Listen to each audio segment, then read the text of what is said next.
It was a long off-season, but now the kickoff of the 2005 season for the USL First Division Raging Rhinos is finally here.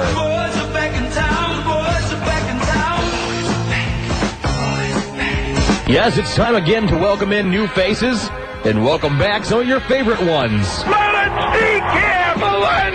Seismic is right through the shot. Nice through past the net. Jamel Mitchell with the header. Kirk Wilson. This past offseason has been longer than usual for the Rhinos and for their fans, as last year the Green and Gold were ousted from the first round of the 2004 playoffs after falling by a 2-0 aggregate scoreline at the hands of the Montreal Impact. The season found the Rhinos finish fourth in their conference, their lowest ranking since their inaugural 1996 season. It also marked the third consecutive season without making it to a championship match. But that's in the past, and now the Rhinos look ahead to their 10th season of play.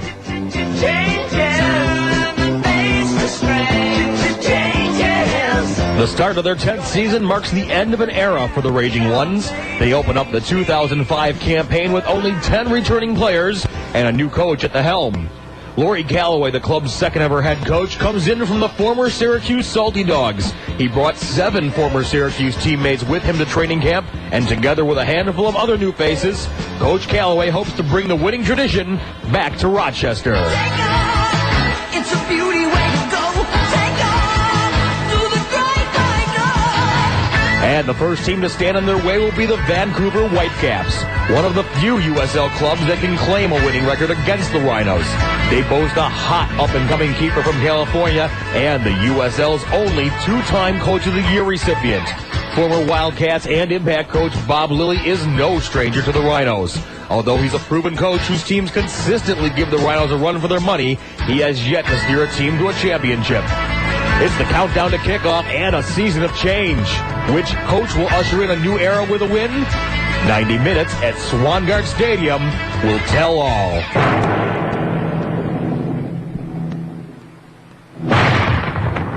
Good evening, ladies and gentlemen. My name is Tom Craver. Welcome to the Rochester Raging Rhinos pregame show and the countdown to kickoff 2005.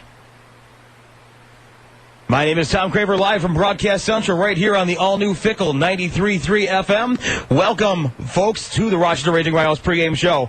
The Rochester Rhinos start their 10th season of play here tonight in the newly named USL First Division. And can you believe it? A decade of Rhino soccer right here in Rochester. Oh, it's exciting, and I can't wait for it. And first up in the 2005 campaign for our Rhinos is the Vancouver Whitecaps. It's the second consecutive shutout now the Whitecaps have had. They got another sellout going tonight. About 5 hours ago, there were 100 seats left, and they sold them all. So they're all excited about getting the 3-time champion Rochester Raging Rhinos in there. It's another great showing. They had 5,700 last week against Toronto. They want to see us in action, and so do we. Rhinos are 2 wins and 3 losses all-time against Vancouver. One of those is a road win, but now the Rhinos have to deal with Bob Lilly as the Whitecaps' new head coach. The former Rhino and Canadian national team star Martin Nash is also playing for Vancouver right now. It should be an exciting match. We got much more to come on the Rochester Raging Rhinos pregame show. Don't leave this area. Coming up next, we're going to speak with Soccer Sam live over at Swangard Stadium. You're listening to the Raging Rhinos pregame show on Fickle 93.3 FM. The area's best used car selection is in your home. Log on to that'smyvision.com now and see nearly 1,500 new and used vehicles from all 5 Vision dealerships. Search Vision's used import and domestic cars, used trucks, Vision's used minivans. Find the perfect pre-owned SUV. 1,500 vehicles, all priced with huge online-only savings. Save even more with Vision's internet coupon and free oil changes for life. And get instant credit approval online. That'smyvision.com makes it easier than ever to See your vision now.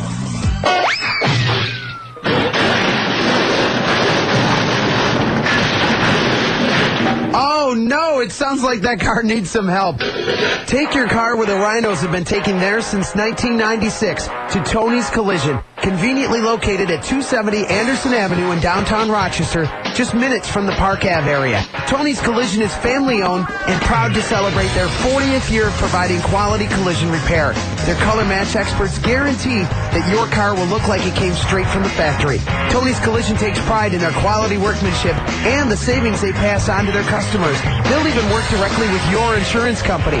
And until May 5th, Tony's has free Rhino tickets. That's right, come in for a free estimate and tell us you heard this ad and receive one ticket for an upcoming game. When your car's been in an accident, don't settle for anything less. Trust in Tony's. Tony's Collision. Call 473-8776 or stop by 270 Anderson Avenue downtown. You know, Arnie, I really admire you. Governor of California, beautiful wife. Well, let me tell you something, Bill. In America, you can have it all. Yeah, well, you've got it all, and me, I can't even trade in my old car. Bill, stop being a girly man and go to Marina Dodge. They'll pay off your current vehicle, no matter how much it is that you owe. Guaranteed. Go! Do it now! This week at Marina Dodge, when you make a deal, we'll pay off your current vehicle no matter how much you owe, even if it's a lease, and get you into the new Dodge of your dreams. New 05 Dodge Durangos and Ram Quadcast, $9,000 off MSRP. Choose from our massive inventory of Dodge cars, trucks, and vans. Plus, when you make a deal, we'll pay off your current vehicle no matter how much you owe. Guaranteed. Ooh-wee, that is sweeter than Hillary being out of town for the weekend. Only at Marina Dodge. 943 Ridge Road between 5 Mile Line and Hard Road in Webster. Call 866-YES-7774 now. Several available at this offer to qualified buyers plus tax, title, and plate fees. All rebates to dealer. Offers not valid in combination. And welcome back to the Rochester Raging Rhinos pregame show. Again, my name is Tom Craver here at Broadcast Central. Countdown to kick off the first game of the 2005 USL First Division campaign for the Rochester Raging Rhinos. Tonight's opponent, the Vancouver Whitecaps, out in Vancouver tonight. And standing by live at Swangard Stadium out in Vancouver, we've got the one and only Soccer Sam. Sammy, how are you tonight? Tom, I'm doing great, man. Unbelievable atmosphere here. The place is jam-packed. They got the temporary bleachers on the far end, kind of a la Frontier Field. The difference is, though, they have temporary tents over the bleachers. This whole stadium, all the seats are covered. So if it does rain tonight, it doesn't look like it will. It looks pretty clear, but everything's covered, and it's just exciting, man. Our 10th season starting off on a brand new station here. I'm so excited, Tommy. Oh, me too, man. This is great. The digs here are fabulous, and I gotta tell you, they got covered seating over there. That's for real. Yeah, both sides are covered, and on the temporary bleacher side they're covered. They have the temporary bleachers on the race, the track, the warning track, or whatever you call it, the racetrack, on the one side, and on the side I'm on right now, the main bleacher side, where I think like 4,000 people could fit. You're still pretty close to the field. It's very European looking, the pitch. I remember being back here in '96, and it hasn't changed much. They put a little into they got all white cap fencing all the way around the whole stadium, like blue fencing with their logo on and their name. It's just they got their own TV show we watched this afternoon. They have their own radio show once a week. I mean, this is a for real franchise in the USL First Division. Real excited for them. But Tommy, the stories don't end here, man. Sean Sekiris on the field tonight, warming up with the team. This kid just came back from cancer. He's on the field warming up. We're not sure if he's going to play. Don Stevens will have the complete lineup later on and who's starting and who's playing. But it's just so many great stories. Scotty Schweitzer being back, Scotty Vallow being back, new coach. The stories don't end. That's awesome. I can't believe they've got that. They got their own TV show, their own radio show. This is obviously another soccer town out there. I mean, it's Canada. It's cool. They had over 5,700 fans last week against Toronto with a 1-1 draw. And now they've sold out. I know their capacity is like 6,200. How are the fans? Are they all excited? Are they all ready to go? They're wearing blue and white over there? Oh, yeah, and I'm not exaggerating. I know a lot of the fans out there say I exaggerate too much. This is a new season for me, too. My 10th year, I'm getting a little bit more mature. No more exaggerating. The fans here, most of them have some type of white cap material from their little seats to their jackets. They're really into it. Balloons circle the whole stadium. A great scenic view. They came to visit us this winter, Bob Leonarduzzi and his staff, and try to pick our brains on some of the things that we do at Frontier, and obviously the TV station, the radio thing, and the music. They have their own Whitecaps song that the players, they were testing it earlier, and their players come out to it. They have their own fan group here that they handed out all kinds of a sheet of different songs, kind of a la Sam's Army kind of thing. So these guys are really into it, man, and I'm excited for our league. Our league is, it's just, I can see it, I feel it. We're like just so close to the MLS right now in every way, and this franchise shows it.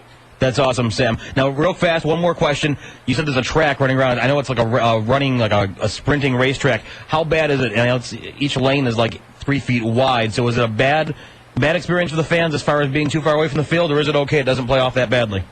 No, not at all. What they do is they put the signs on there, the field signs on there. The benches are on actually tracks. So there's eight times 3 is about 24. I'd say 30 feet at the most away from the field, but you're right on top of the action. The way the seats kind of go down at an angle, you're right there, Tommy. It's just that's not going to be an issue at all. But this team, man, this is just a new era for Rhino soccer, and I can't wait. I got some predictions. The one thing I'm not going to stop doing is my predictions every game, Tom. My predictions today is the Rhinos 3, Vancouver 1, and we'll see what happens at the end of the game with the post-game show. And in the post-game show, Tommy, I hope to have Sean Securis' mom on the show. Came here this morning from L.A. to hopefully see her son play today. We're not sure what the lineup is right now, but we're hoping that Sean gets some field time after what he's been through. Well, let's hope so, Sammy. Sammy, do me a favor before you leave tonight. Go grab that Whitecaps song CD and bring it back to me, will you? I want to have some music for next time's game, all right? We'll get something, buddy. Thanks a lot, buddy. I appreciate the update. See you in the post-game, man. It's going to be good. I want to hear from the people. Absolutely. Well, I have all the callers calling in after the game, so make sure you listen to the game and to the post-game show after the game. Still more to come coming up on the Rochester Raging Rhinos pregame show. We're going to take a look at the two teams here, the tail of the tape, so to speak, and look around the newly named USL First Division. It's all coming up. Don't you dare go away. This is the Rochester Raging Rhinos pregame show on Fickle 93.3 FM. This year, I'm going to have our air conditioning checked before it gets too hot. But those big outfits charge big bucks just to come out, and I know they'll be expensive if I need anything. I wish I knew someone I could trust. I'd have them take a look at it. Hi, I'm Jason Arndt, owner of Arndt Heating and Cooling. I know all about the big heating and cooling outfits in town. I used to work for one of them. Give me a call. Call Arndt Heating and Cooling at 225-8538. Jason promises you 3 things. He'll inspect your situation and give you the best recommendation for your needs. He'll give you at least 2 different pricing options that'll be inclusive packages with no hidden costs. He'll do the job right and guarantee his work. Jason Arndt is certified by the National Technicians of Excellence and a proud member of the Grease Better Business Bureau. Call Arndt Heating and Cooling for a free estimate. 585-225-8538. That's 225-8538. They accept major credit cards and has financing available. Arndt Heating and Cooling. A price for every budget. Arndt Heating and Cooling. Finally, someone I can trust. Gallo and Iacovangelo is a full-service law firm that has been serving the Rochester area for over 30 years. The experienced attorneys at Gallo and Iacovangelo are uniquely qualified to represent you in a variety of areas. Whether you've been injured in an auto accident, need to draft a will, or are buying a house, Gallo and Iacovangelo provide you with the abilities of a large law firm, but give you the personal attention you'd expect from a smaller firm. Call them at 454-7145 or visit them online at gallolaw.com. Gallo and Iacovangelo. Progressive thought, traditional values, uncompromising strength. I was looking forward to a nice, quiet evening. I just snuggled into my favorite chair with a good book when suddenly a futuristically dressed woman magically appeared in my living room. Whoa, I said. You look familiar. Who are you? Then she told me, I should look familiar. I'm you, from the future. I came back to guide you at this key moment in your life. what could be so important? You need to shop now at Raymore and Flanagan Furniture. There's no deposit, interest, or payments for 1 year, and everything's on sale, including famous brand names like Lazy Boy, Broyhill, and Natuzzi, and get delivery in 3 days or less. That sounds great. But if you shop now, you don't have to pay anything at all for an entire year. Add the sales savings to the money you save on interest, and it will transform your financial future. Wow. Now tell me about my future love life. Oh, I wouldn't think of spoiling that surprise. Gotta go. But don't forget, pay nothing for 1 year ends 9 p.m. Monday at Raymore and Flanagan Furniture. For the store near you, call 1-888-RAYMOUR or visit RaymorFlanagan.com. And welcome back to the Rochester Raging Rhinos pregame show. My name is Tom Craver again here. The countdown to kickoff. We're about 17 minutes away now from the start of the 2005 Rochester Raging Rhinos First Division USL season. Now it's time to take a look at the tail of the tape, if you will, between the two sides. First up, the new look Rhinos of 2005. The big, obvious, glaring change, the new coach, Coach Callaway, who many of us know from Syracuse past few seasons. He also coached the PDL's Des Moines Menace, coached them to an undefeated 15-0-3 season. In fact, it's only the third undefeated season in the whole 19-year history of the USL. So a lot of experience there on Coach Keller. It was only his second season in Des Moines, and he actually did that undefeated season. Before that, he helped guide San Jose to the playoffs in the MLS's first year of existence. Also for the Rhinos, we got a host of new midfielders and strikers that have made their way into training camp. How many will stay? How many will be gone soon? We can't just determine yet. Some of them couldn't make the trip to Vancouver due to immigration paperwork, that kind of stuff. Coach is still evaluating. Went to management and said, hey, I need more time. We've got too much good talent here. Every coach should have that problem, huh? But nonetheless, a lot of talent. Everybody's going to be evaluated. It's going to be an exciting season to see who stays, who goes. And even the B team, we could make two full good sides to compete in the USL First Division with what we had in training camp this year. Other familiar names that have made their way back to Rochester for a second or third time include Rene Rivas, Stoyan Mladinov, both of them in the middle. Jamal Mitchell comes back up top. In the back, we're going to have Scotty Schweitzer back on the back line. He's going to help protect Scott Vallow in his return as our keeper of choice for the Rhinos. Coach making that announcement Thursday afternoon. Scott Vallow will be starting, and backing up Scott will be the former Charleston netminder Dusty Huddock. Another fine standout, another tough adversary turned ally, actually turned Rhino now at this point. So a new coach, a new style of play perhaps as well. During the offseason, the Rhinos experimented with the 4-4-2 style that most of the Rhinos fans are familiar with, but also seemed to perform better when they were playing with that 4-5-1 system of play. 4 defenders, 5 midfielders, and 1 lone forward up front. It's a more aggressive style of attack. The 5 midfielders and the lone forward make for a very interesting approach. 1 forward making the run, and all kinds of midfielders that can overlap, cross, and even drop back if necessary. And we still have stay-at-home defenders on top of it all. The best of all the worlds there. Look for a more aggressive style of attack from the Rhinos this year. Hopefully we'll start off with that approach tonight. Again, on the other side of the pitch, we have the Vancouver Whitecaps. As Sam just explained right from the stadium live, they've got a great soccer atmosphere there. It's their second sellout of the season. They're all excited, all wearing blue and white. They even produced their own song, he said, so that's awesome. The new head coach over in Vancouver, Bob Lilly. Does that sound familiar to anybody? He spent the past few seasons with Montreal, and that came after being the Hershey Wildcats head coach up until they folded. He knows the Riles style intimately, so let's hope change is good for the boys in green, and maybe a different style will play well, and Bob Lilly won't understand what we're doing. The new starting keeper in Vancouver as well, his name is Josh Wicks. The 6'3", 22-year-old was a star at Cal State Bakersfield. He finished his 4-year total with a .5 goals against average and 12 clean sheets in his senior year alone. Along the way, he captured the top spot on nearly every single goalkeeper's stat sheet that they keep over at Cal State. But does being a good college keeper make him ready for the challenge of the USL First Division? Who knows? He made only 1 save last week against a very poor Toronto offense that in 90 minutes only mustered up 5 shots. So we'll see how he handles what we expect to be a barrage of shots from our Raging Rhinos. Then, of course, also in the midfield for Vancouver, never count out the always dangerous Martin Nash in the midfield. This is his second year back with Vancouver. He played 3 years previously with them before coming to the Rhinos. And all in between there, he had 30 caps for the Canadian national team. Again, always a threat. He registered 9 points last year, and he did not play 90 minutes each game. So always dangerous and one to watch. And we'll be keeping an eye on him, too, and so will the Rhinos defenders. More to come still on the Rochester Raging Rhinos pregame show. About 12 minutes away from kickoff now, so don't you dare go away. We're going to look around the USL First Division. When we return, this is Rhino Soccer on the all-new Fickle 93.3 FM. You know, Arnie, I really admire you. Well, let me tell you something, Bill. In America, you can have it all. Yeah, me, I can't even trade in my old car. Bill, stop being a girly man and go to Marina Dodge. When you make a deal, we'll pay off your current vehicle no matter how much you owe. New 05 Dodge Durangos and Ram Quadcabs, $9,000 off MSRP only at Marina Dodge. 943 Ridge Road between 5 Mile Line and Hart Road in Webster. Call 866-YES-7774 now. Several available at this offer to qualified buyers plus tax, title, and plate fees. All rebates to dealer. Offers not valid in combination. Harrow East Athletic Club offers everything. Several floors of fitness and unlimited use of their 25-yard pool, whirlpool, sauna, Pilates, yoga, strength training, and cycling class. Indoor track, squash, and racquetball courts. Boxing, basketball, and volleyball leagues. Certified personal trainers, along with plenty of free parking. Bring in your Rochester Amerks or Nighthawks ticket stub and receive 3 months for only $100. The Harrow East Athletic Club, 400 Andrews Street. For more information, call 546-1000. 546-1000. Hot dogs. No one makes them better than Schweigels. Hot dogs. Hometown favorites from Schweigels. The flavor is right.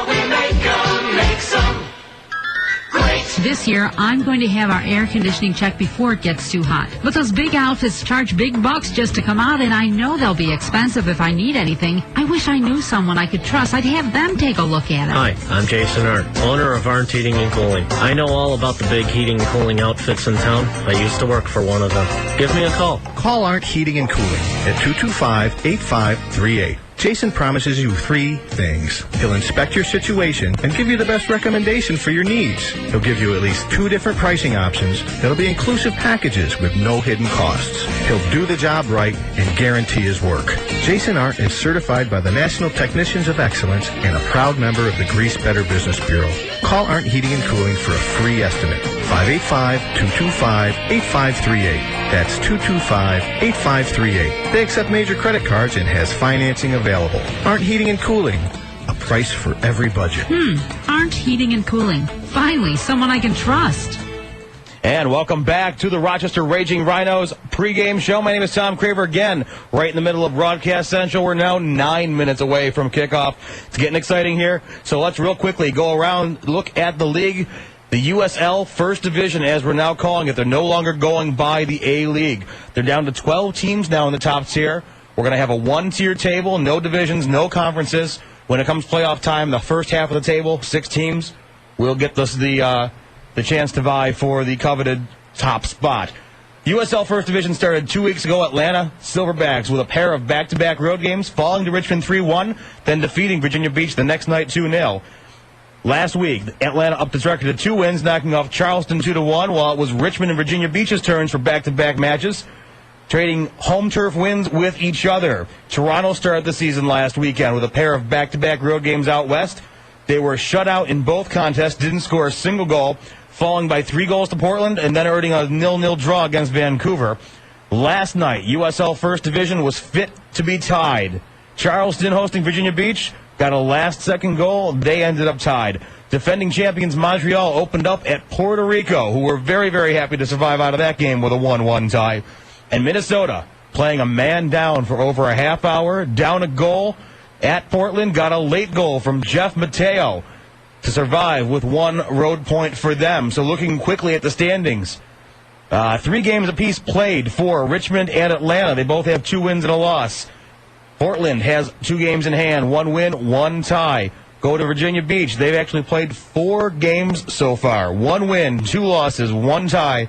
Everybody else is winless, and that would include Minnesota, Montreal, Puerto Rico, Vancouver. Also played the 1 game. They have their tie. They all have 1 point.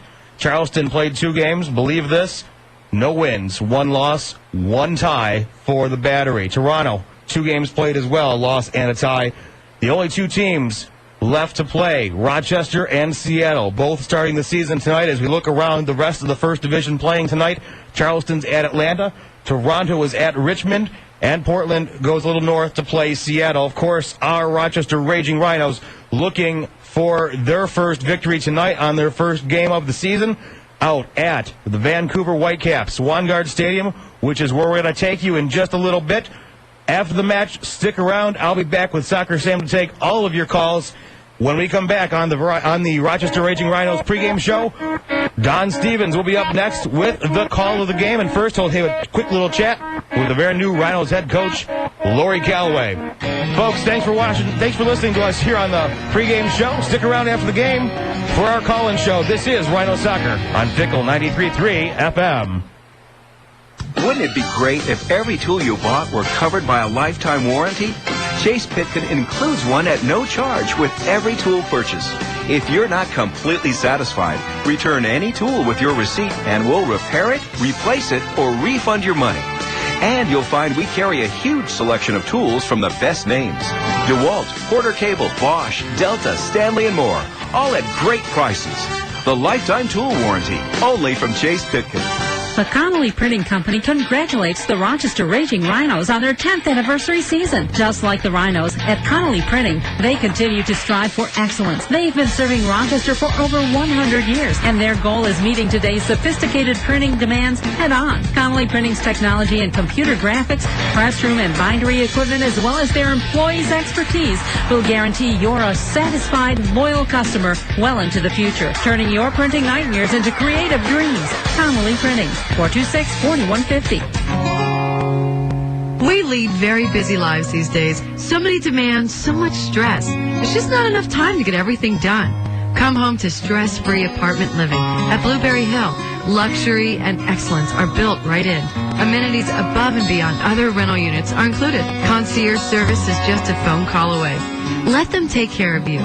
Call 889-7250 and make an appointment and see why Blueberry Hill makes life worth living. Hi friends, I'm Joe Neary from Joseph Neary Chevrolet Pontiac, and I truly believe that everyone should own a vehicle, regardless of prior credit history. And now you can. Here's Jerome Kramer. Hi friends, are you tired of hearing we need a co-maker? You can't purchase this vehicle due to poor credit. You're not approved. Never had an auto loan? Sorry. Well, thanks to Joseph Neary Chevrolet Pontiac and Easy Auto Credit, those days are gone. We're going to reestablish your credit and give you a dependable car, truck, or minivan to drive. We call it Drive by 5. All you have to do is come to the dealership and we'll have you driving by 5. It's that easy. So, if you're tired of being turned down, call our Drive by 5 operators now at 800-767-8080. That's 800-767-8080 and ask for Drive by 5. And remember, eggs are cheaper in the country, and so are the cars. Joseph Neary Chevrolet Pontiac. 1,500 cash of trade, stable income, auto insurance, plus tax and license fees. All right, it's time now, Rhinos fans, for Rhinos Soccer. Tonight's game brought to you by Auto Depot, Chase Pitkin, Harrow East, Clarion, Faber Homes, Mollier, Lakeside Country Club, Nextel, Zweigels, Marina Dodge, Vision Nissan, Health Source Chiropractic, Best Volvo, Golden Memories, Personal Health Approach, and Messenger Post. And now, the voice of the Rhinos, Don Stevens. Hey, Tommy, thank you very much, and welcome everybody to Swangard Stadium out here in Vancouver on the West Coast, and certainly glad to have you along tonight as the Rhinos get underway in a brand new season and begin another decade, if you will, of, great entertainment, great soccer entertainment. And the Rhinos tonight taking on the Vancouver Whitecaps. Vancouver with a little bit of an edge in that they've had a game already. They ended up in a scoreless tie against Toronto a week ago, as Tom told you about. But the Rhinos playing their first action of the season. I'm going to get a quick word from the coach of the Rhinos, new coach, Larry Calloway, as Tom Craver is telling you a little bit about him, and asked him if he felt that he and his team were ready to go here tonight. I don't think everything you're ready. I mean, there's a lot of things we've still got to work out. We've got players still to come, Rivas still to come, injuries, guys came in last week, Balanas, and, things like this. You can't, and Schweitzer, obviously, so they can't be as with the program as the other guys, and the other guys are not where they want to be with the program, where I want them to be with, and we got, as I said, Rivas to come from indoor, looks like the week after next now, because I think they won this weekend with Cleveland. So, it'll probably be third or fourth game before we sort of start to feel that we're a smooth, cohesive unit. Obviously this game we've been unfortunate so much we couldn't bring out two sort of impact players from pre-season, Carvajal and Martinez, and then Balanas, of course, who got injured after about 2 days coming in, so he's not here, and the old stalwart Kirk Wilson, we could have used him tonight, and he couldn't come because of his last game suspension last year. So no, we're not where we want to be, but we've got enough good players to get a result tonight, and that's what we're going to try and achieve. That's Larry Calloway, the new coach of the Raging Rhinos, and we'll be getting underway very shortly with this contest here tonight at Swangard Stadium in Vancouver, Game 1 of the season for the Rhinos, and this is Raging Rhino Soccer on Fickle 93.3 FM. Always says yes. Now with a lot more to say yes to. Mollier is Rochester's newest GM certified used car dealer with more than 200 General Motors certified used vehicles in stock. And with bumper-to-bumper warranty on these vehicles, you'll have the same peace of mind you have with a new car or truck. So take the short drive to Mollier in Honeoye Falls or check us out at Mollier.com. Mollier Chevrolet Buick, we always say yes. Our music changes like Rochester weather. You're Fickle, the new Fickle 93.3 FM.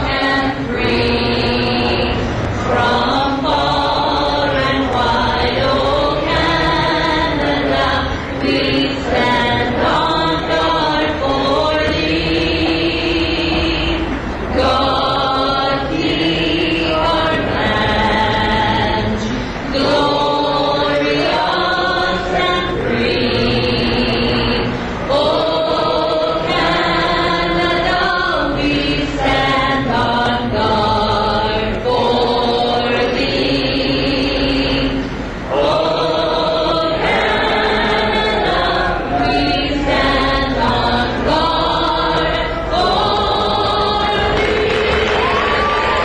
Swangard Stadium again in Vancouver as the Rhinos get ready to meet the Vancouver Whitecaps.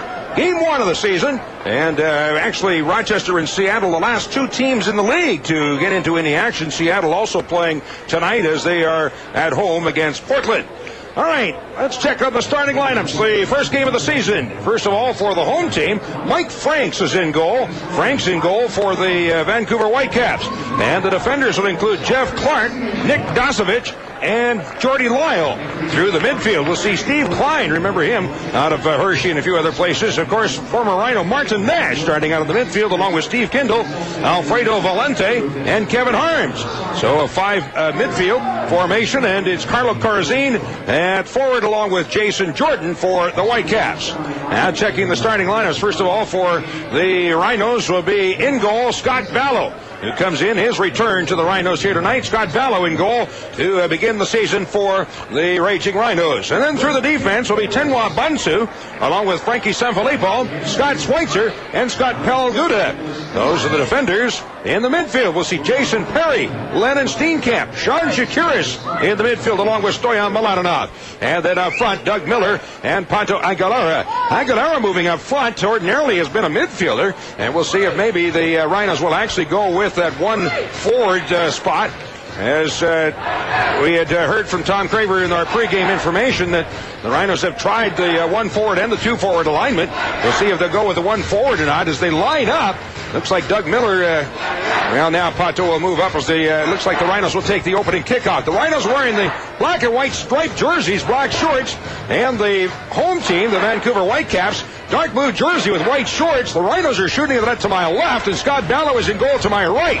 And it's an overcast night here in Vancouver. Not raining, but overcast. A long kick downfield by Pato. In on Golden's grabbed by Franks, and he holds on to the ball and then throws it off on the left wing side. Whitecaps have the ball. We're underway in the season for the Raging Rhinos. Long chip downfield into Rhino territory over the far wing, headed away by Perry, and back for Steenkamp at his own 35. Drops it down to his 20. Palguda tries the left wing side to Shakiris, and one touch right back to Palguda. Forward pass, but at midfield picked off, and the Whitecaps have the ball to the outside, and dumped in the middle of the field is Valente, and it's a foul on the Rhinos.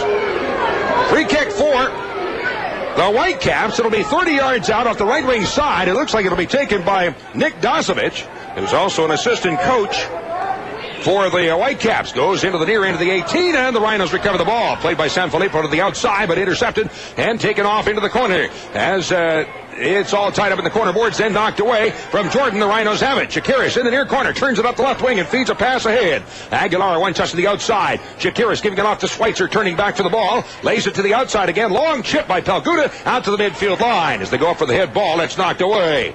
Picked up again by the Whitecaps into the center circle. Drop back through the midfield and to Vancouver side of midfield. Off of the near wing, it's carried away by Dosovich.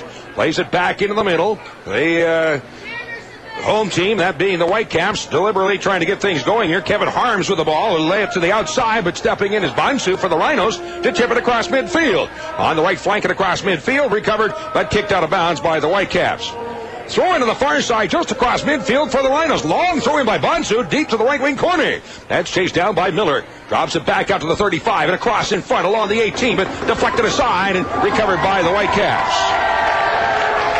Franks chips it high in the air. Didn't get a whole lot to it. Does make it out to the center circle, but that's about it. Steenkamp heads it aside. However, a foul is called, and so it'll be a restart for the Whitecaps. Their own side of midfield in the center circle.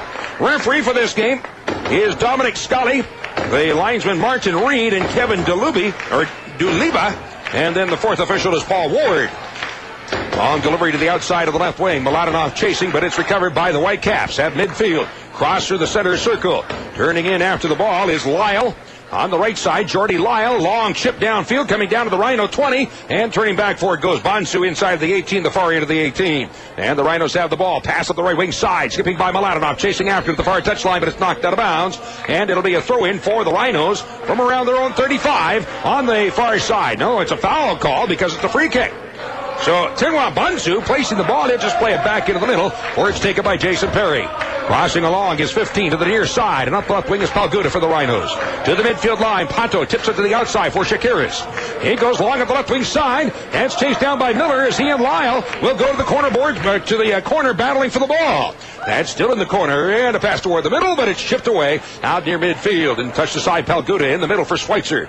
Dropping it back to the outside, Palguda up the left wing side for Shakiris. Hands it to the near touchline, Palguda, one touch forward, but unable to reach it. Pato turns now, takes it away, chips it down inside, moving in Miller behind as he tried for the left foot, but that one deflected away out over the end line, and it is off of Miller, so it'll be a goal kick. Miller turned to the referee saying it went off of a Vancouver player, but he doesn't win that battle, so it'll be a kick for the Vancouver goalkeeper. No score. As we're in the 4th minute here in Vancouver, just getting started in a brand new season. Rhinos will begin the home season next Saturday against the Puerto Rico Islanders at Frontier Field Saturday night. Out the right wing side as the fans have some songs here in the stands, it sounds like this year. A little bit of the European flavor. Headed away and out of bounds by Perry on the near side. Throw in for the Whitecaps from the Rhinos 30 on the near side of the field to be taken by Valente. With the throw in, dropping it back to Lyle, the right outside defender. And his pass in the middle is knocked away momentarily by Schweitzer, who looks like he's not playing a defensive role. He's playing in the midfield. Scotty Schweitzer in a midfield spot. To the outside on the right flank. Brought forward, trying to sneak it through is Corazine, but that's knocked out of bounds. That off of the Rhinos, so a throw-in now from 25 yards out of the near side for the Whitecaps. And to take the throw-in, Valente. Out the right side, going deep to the end line as he gets tied up there. Jordan taken down, but does deliver inside the 18, now brought away by Sanfilippo. And a long kick out through midfield, skips out of bounds at the midfield line. Throw-in for the Whitecaps on the near side at the midfield line. And the throw-in going short. Jordan turning back. Round is 35, giving it off, but the ball knocked down and brought away by Schweitzer to the outside for Shakiris. Out near midfield, trying to sneak by as he gets the ball through, but then is taken down, and it's recovered by the Whitecaps. Chipped into the middle, Jordan stepping in, but he's bumped away from the ball by Steenkamp, and in turn a pass taken away. Whitecaps have it. Working toward the middle is Steve Klein for the Whitecaps, passing to the outside on the left flank. There's Chase down on the far side, trying to draw it back in front. And out at midfield, but chipped through midfield and long up the left wing, and the ball rolling to the corner. Will skip out of bounds. Throw in for the Rhinos around their own 18 on the far side of the field. Scott Vallow out directing traffic. As Bunsu up to try and make the throw in. And while Bunsu at 6'1", 185 pounds. Boy, he looks taller than 6'1". Long throw in out near midfield as that's headed up in the air, coming down the midfield line, and Miller will volley it across midfield. Long cross along the 35 to the near side, but stepping in underneath it is Shakiris down to the 30 for the Rhinos. On the attack, Shakiris looks it through and sneaks it into the middle for Pato as he's double team taken down. Foul is called and a free kick for the Rhinos. Called it 22 yards out, just a hair to the left of center. 22 yards out for the free kick for the Rhinos. Who's going to place the ball? Will it be Pato Aguilera or the returning Stoyan Mladenov? And both are outstanding at those kicks. 5-man wall for the Whitecaps. 6-man now, about the 15. Shakiris also standing behind the ball. Aguilera now walks away, so it looks like it'll be the right-footed kicking Stoyan Mladenov. Again, 22 yards out. Can he pick a corner?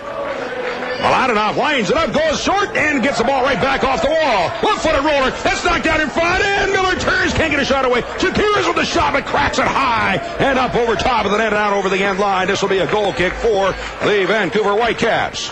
So the Rhinos getting an opportunity here. Didn't quite get the shot on goal. And the goal kick, the ball will be brought away by the Whitecaps. Working across midfield into Rhino territory, getting to it. Palguda heads it to the outside across midfield into Vancouver territory. That's to my left here in the first half. Brought forward by Shakiris as he works down to the 35, sneaks the ball through in the middle, but deflected away from Miller and recovered by the Whitecaps. Dropping it back in on his own goal is that's Kevin Harms. Gives it off to his keeper, Mike Franks. Big goalkeepers for this team. Mike Franks at 6'5", 200 pounds. The backup, Josh Wicks, is 6'3", 195. Into Rhino territory along the near wing is Valente. Going to the end line is bothered there by Palguda, and the ball is knocked out of bounds. Palguda, youngster, for the Rhinos, rookie out of Cornell University. Short throw into the near corner, right back to Valente. On the near wing, they cross down along the 10 to the far side, the back door, and a left foot put up over top of the net by the Whitecaps. Bonsu was on the shooter. I can pick up the only numbers that I can read on the Vancouver jerseys are the ones on the back, and that is, I should recognize him, that's Martin Nash, who got the left boot on it and put it way up over top and over the end line. So a goal kick for the Rhinos to be taken by Scott Dallow. 9th minute from Vancouver and no score between the Rhinos and the Whitecaps. They meet twice this year.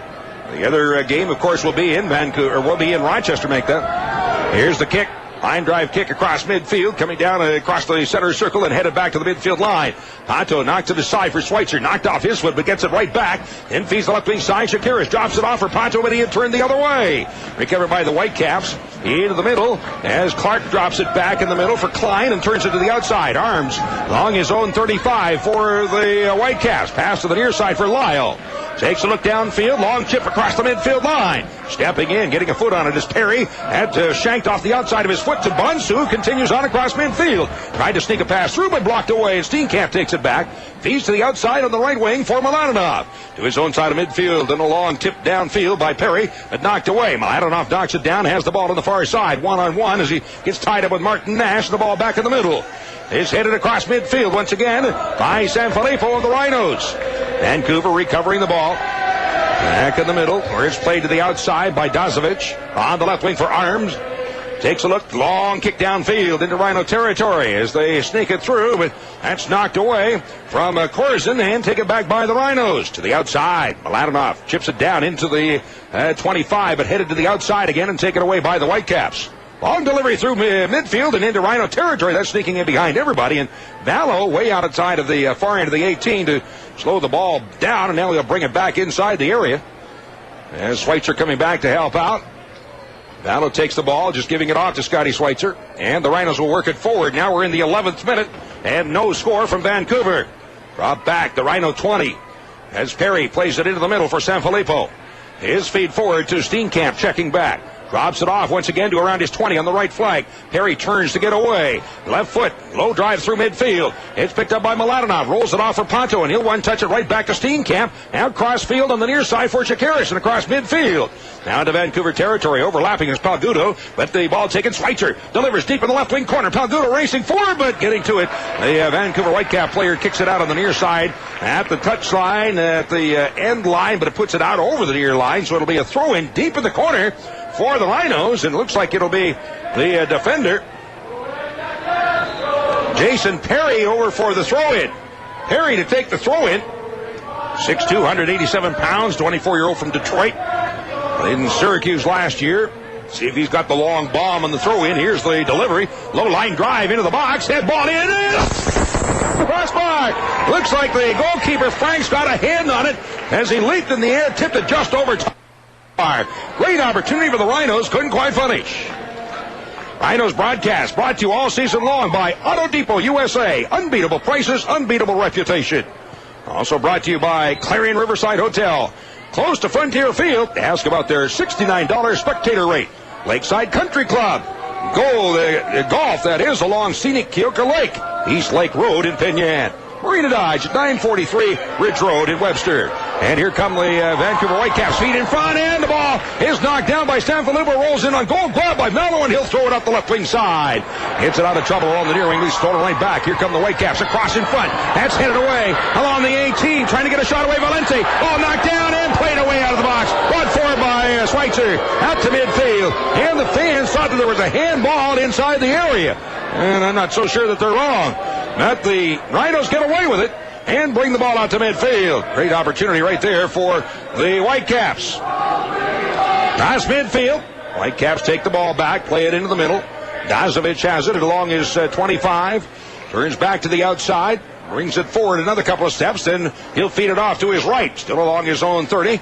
Now brought forward, and a long floater through midfield. Up in the air goes Sanfilippo to knock it away as he gets tangled up with the Whitecaps player, and that would have been Corzin, and brought forward by the Whitecaps up the left flank. A long cross over top of the end line, over the net, and out over the end line, and a goal kick for the Rhinos.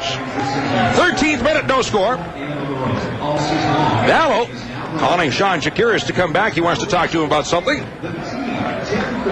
No scoring. Unofficially at this point, they have 3 shot attempts for the Rhinos and 2 for the Whitecaps. So the teams are getting some opportunities here. First time these two teams have met in a few years. Last time they played was back on July the 7th of the year 2000. And that was here in Vancouver, and the Rhinos lost 1-0 to the Whitecaps. And guess who was in goal for that one? Scott Vallow.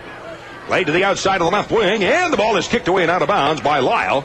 That was tipped off of Shakiris, so it'll be a throw-in for the Whitecaps from their own 30 on the near side. Beautiful setting here at Swangard Stadium. Look at the trees, the big evergreen trees surrounding most of the stadium, but to the left, it's wide open with a view to the mountains. You can see part of the city of Burnaby here, and then behind that, the mountains. Well, they're still snow-capped. Restart at midfield. Rhinos have the ball. Palguda up the left wing side. Deflected deep to the corner. Shakiris after it, but Lyle will block Shakiris away from the ball, and it rolls out of bounds and in the corner. So a throw in deep in the corner for the Whitecaps. Taken by Jordy Lyle. Up the right side. But headed aside by Sanfilippo and into the middle. The Rhinos have it. Steenkamp, one touch, drops it off for Schweitzer. Plays it back to the center circle for Bonsu. As he'll feed it to the outside, Mladenov takes it. That turns back of the ball at the midfield line to Bonsu. And into the center circle, giving it off to Perry. To the outside, now on the near wing. Palguda, one touch across midfield. Schweitzer drops it back in the middle. Steenkamp getting to it in time to tip it back to his own 35 to Perry, and the Rhinos are going the wrong direction. Right forward, now to the outside on the right wing. Bonsu. Long up the right wing side, trying to run onto the ball is Mladenov, but that's played away in arms in the far corner. Will roll it back inside of his 18 to his keeper. Franks has it there. With the right foot, drives it out through the center circle. Sanfilippo heads it forward. Steenkamp after the ball, but can't get to it, and it's carried forward by the Whitecaps. Into Rhino territory. Knocked loose in the center circle. And it's played to the outside, but stepping into intercept is Pacto, and the ball played to the outside on the near wing for Shakiris. As he's blocked away by Lyle, they get tangled up and do a little pushing and shoving, and foul is called on the Rhinos, so it'll be a restart for, rather the foul is called on Vancouver, so it'll be a free kick for the Rhinos. Bob Lilly, the coach of the Whitecaps, is yelling at the linesman on the near side about that. On the near wing, Palguda sends it through midfield. It's headed up in the air, back to the midfield line. Palguda heads it high in the air. Schweitzer couldn't get up high enough. The ball knocked away, but the Rhinos have it, and it bounced away from Pato, and the ball is recovered once again by the Whitecaps. As a foul now is called on the Rhinos. Lennon Steenkamp. Valente up the right wing for the Whitecaps. Watch one-on-one by Palguda. Turns back along the 35 in the middle, looking for a cross in front, sneaks the ball through as Vallow dives on it. Jordan was there at the sex but couldn't reach it as Vallow, diving to his left, comes down with the ball. Throws it off on the near side. Shakiris approaching midfield. Into the middle for Schweitzer. Turns it to the outside once again for Palguda. He'll play it along his 20 in the middle and taken there by Sanfilippo. Long cross to the outside on the right wing. As Bonsu dropping it back again once again to around his 30 for Perry, and a long chip downfield, a wide open right wing corner, nobody there, and the ball finally will bend inside the 18. The keeper Franks out to kick it forward to his defender Arms. Brings it forward. Whitecaps with the ball. Laid back again on the left wing side. Kevin Arms, 6-footer, 20-year-old from Coquitlam, sort of a suburb of the Vancouver area here. And it is carried through, and a pass down to the Rhinos 35. Moving in is Valente trying to sneak through. Takes a shot, one hopper in, and grabbed by Vallow. I think it went off the foot of Sanfilippo, tipped in on goal, and so give the Vancouver Whitecaps another shot. And Vallow with the save. 17th minute from Vancouver, and scoreless in the history of these two teams. They've played 5 times previous. The Rhinos with a 2-3-0 record against Vancouver. Here in Vancouver, a win and 2 losses. And in Rochester, 1 win and 1 loss. On the left wing side, pass forward. Kick to the center circle. Offside flag is in the air, so it'll be a free kick for the Rhinos just to their own side of midfield. Home opener for the Rhinos next Saturday against the Puerto Rico Islanders. Don't miss opening night. The Rhinos hosting the Islanders. Kickoff at 7:35. First 10,000 receive a Rhinos magnetic schedule courtesy of Salvatore's Pizza. Arrive by 6:30 for a special surprise. And there'll be fireworks after the game. All of that's happening next Saturday night. The season opener, home season opener for the Rhinos. Out forward by Perry into the center circle. Schweitzer turns and drops it back along his 30 and turned to the outside along the near wing by Sanfilippo for Palguda. Pass forward, Panto. But in the middle, it's given along his 35 once again to Sanfilippo as the Rhinos slow it down, become very deliberate. To the outside of the right wing for Bansu. It looked like he wanted to overlap up the right wing. It's slowed up a little bit, still has the ball and carries it across midfield. In the center circle, giving it off to Steenkamp. Back heel to Schweitzer into the outside along the near wing. Palguda up the left wing across the midfield line. Turns back, looks through the middle. Gives it off to Pato as he turns one-on-one, trying to sneak the ball through, and it's turned to the outside again. Pato pass in the middle for Shakiris. One touch to the outside. Pato overlapping on the left wing side down to the end line. Here's a cross in front. Hit ball by Mladenov, but way wide. And actually, I think off the defender and out of bounds. Was it off the defender or was it off of Mladenov? Evidently, then it went off of Mladenov, but it was way wide. It almost missed the end line, which would seem to me like it would be more like the defender was heading it away. Well, anyway, it is a goal kick for the Whitecaps. 19th minute, no score from Vancouver. Played out to near midfield. Played to the outside. Mladenov moving up, but that is cleared aside. The Whitecaps have the ball. Pass in the middle for Dasovic. Turns to working out forward to midfield, but drops it back along the near wing for Lyle. And now across midfield, checking back for the ball, but that's blocked away. And a foul is called on the Rhinos. So Steenkamp bumping Corzin from behind, so a foul is called on the Rhinos. Long delivery downfield. Deep to the far corner as Nash after it in the far corner. Drops it back into the center. Along the 18. Ball chipped high in the air for the backdoor side. Head ball in out over the end line. And that off of the forward. Valente. So it's a goal kick once again for the Rhinos. Rhinos season tickets are on sale starting as low as $90. Select your seat. Enjoy all the benefits, including first pick of seats at Paytech Park. Call 454-5425 to order Rhinos season tickets.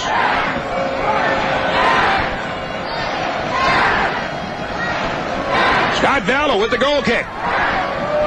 Looks like Nash will take the corner kick. There's Jordan there with him in the corner. Nash, right-footed kicker, in-swinger.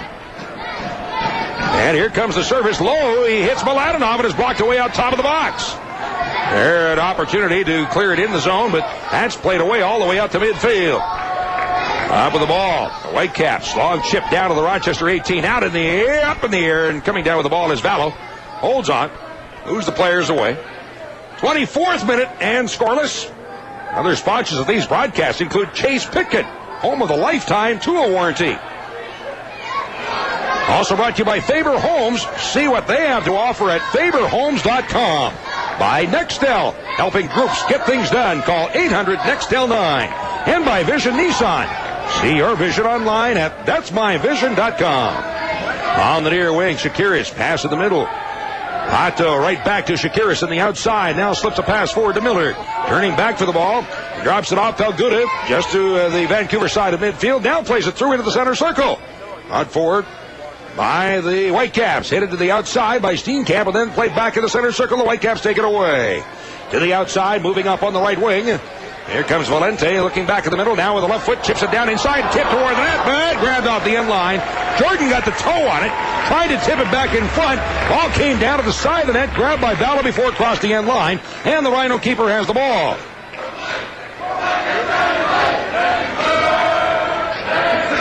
Places it. 25 yards out. Waits for the players to move away.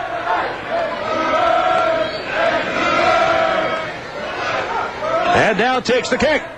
Low through midfield. Headed forward by Palguda. Flick on and deep into the left wing corner. And the ball, well, it's allowed to roll out of bounds. So a throw in for the Whitecaps. Lyle on his own 25. Will take the throw in. Goes short. But the whistle to stop play, they didn't do it right. Something happened. Evidently stepped on the line or something because they're giving the ball now to the Rhinos. So again, 25 yards out. Off the left wing side, and Perry comes over all the way over to make the throw in. Jason Perry. He'll look for the long delivery inside the box. Here's the throw in. No, he goes short. That hit Steenkamp in the chest, and he heads it back to the outside on the left wing for Perry.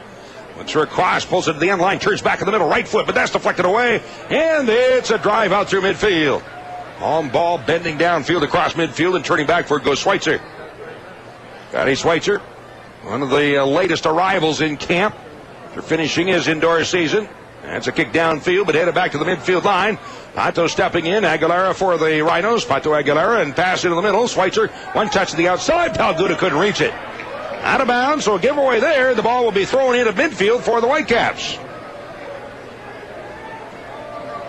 26th minute. No score from Vancouver. Throw in across midfield as the ball is dummied through, and it's Perry to play it back to Vallo. Has it at his 6, as he's challenged there by Jordan. Vallo with a kick. Right foots it, floats it through midfield.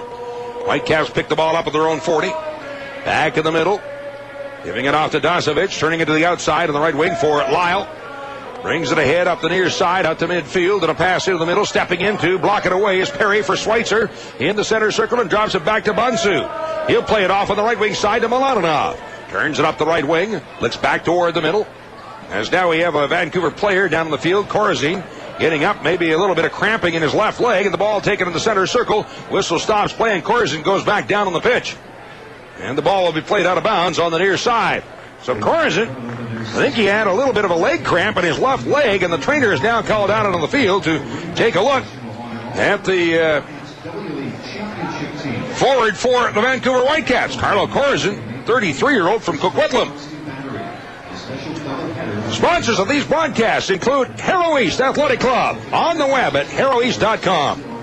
Other sponsors also include Moliere Chevrolet Buick, West Main Street in Honeoye Falls, or online at moliere.com.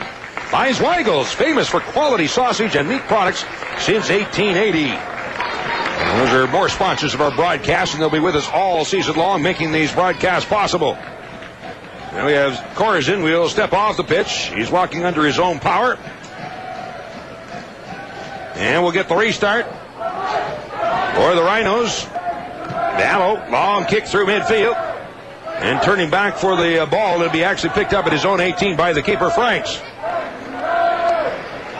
Corazine still over at the bench. He's getting a little ice pack, it looks like, on the left leg. As the ball then is chipped through midfield. That's headed away, but turning back for the ball is Palguda. With the left foot, plays it away and out of bounds on the near side. Throw in for the Whitecaps just across midfield into Rhino territory. Set for the throw in. Stepping in to head it away as the ball is knocked loose, and Palguda chips it up left side. Shakiris, one head ball into the middle, but that's intercepted and played up the wing by the Whitecaps. Out of bounds on the near side, kept in by Jordan as he sneaks by Sanfilippo. Coming back to bump him is Palguda. Palguda, big size, big body, uses it. And off in the near corner, comes away with the ball. Nice defensive play there by the rookie. Floats it out through the midfield circle. Take it back again by the Whitecaps. To the outside of the left flank and across midfield. Nash stepping into the ball, being chased by Mladenov, and Nash then turns and plays it all the way back to his keeper. Comes outside of the 18, stops the ball with his right foot at around the 20, and then plays it out on the near side. Lyle up the right wing, approaching midfield, chased by Pato. He'll chip one down to the Rhino 18, and out to pick it up in the second half. Vallo, as almost getting a foot on it, was Klein to knock it away, but Vallo able to play it aside. Off the near wing, but stepping in to head it forward, in turn Palgudo will then knot it out to the midfield circle. Nash has it in the middle, drawing it forward. Up the left flank, now turns and looks back, drops it back at midfield. On the far wing, Whitecaps playing it forward, but Schweitzer steps in the middle of the pass and intercepts. Gives it off Mladenov to Pato and turns it to the outside. Up the right wing and across midfield is Schweitzer. On the attack, here's Corazine back on the pitch. As now the ball is played down and crossed off on the near side, but the whistle to stop play and a foul is called. A yellow card issued to the Whitecaps. Now, Nash is there. I'm not sure if he's the one drawing the yellow or not. But anyway, caution.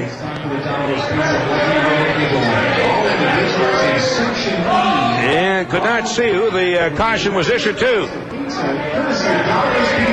All right, so a restart for the Rhinos. 35 yards out off the right wing side. Mladenov stepped over on the ball, and Pato to the outside. He hits him in the back. Has a set piece there, but it didn't work because Pato, trying to pass to the corner from Mladenov, actually hits him in the back of the legs. And the ball is delivered through midfield into Rhino territory. It's Clark getting the yellow card in the 31st minute. 31st minute. Clark gets the caution. Cross midfield into Whitecap territory, but played back into Rhino territory in the center circle. A little bit of a volleyball game going on right now, as the ball is played all the way back to the keeper. Franks giving it off to Dasovic. Whitecaps have the ball in their own end of the field. That's to my left here in the first half. We're in the 31st minute. No score.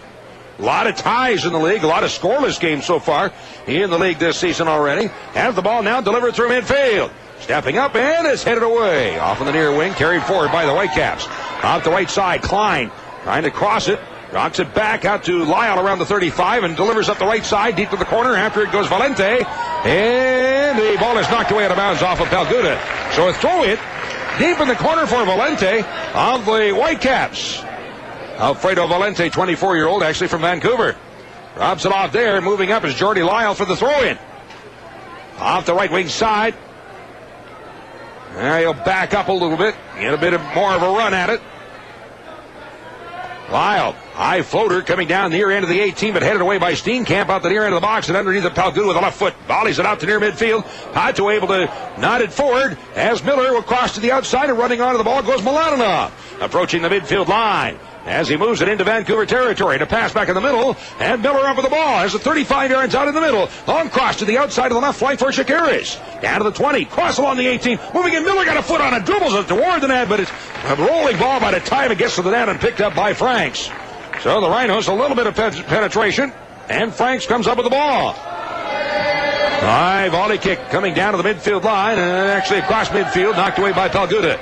On the near side as it gets away, almost got away from Valente, and the ball is recovered by Klein to the midfield line for the Whitecaps.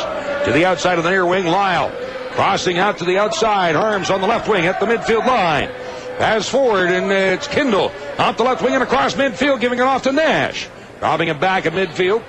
Now sends it into the middle along the Rochester 35 for Valente. Sliding in to knock it away is Perry. Nice defensive play as he drives it out through midfield. Recovered once again by the Whitecaps. In the middle, Lyle. Long floater downfield, headed forward to Rhino territory, but knocked away, and the Rhinos up with the ball. Turning back at his 18 as the ball is chipped forward by the Rhinos, but stolen away, then knocked down. And a pass to the outside, up with it, Corson in the middle of Valente. Takes a look, ball blocked away by Perry. And pushed inside the far end of the 18 again, rolling ball to the corner. And the Rhinos chase the ball down, and it's going to be a yellow card issued to Perry. Perry will pick up the caution here in the 34th minute. First yellow of the season for the Rhinos. Foul is called.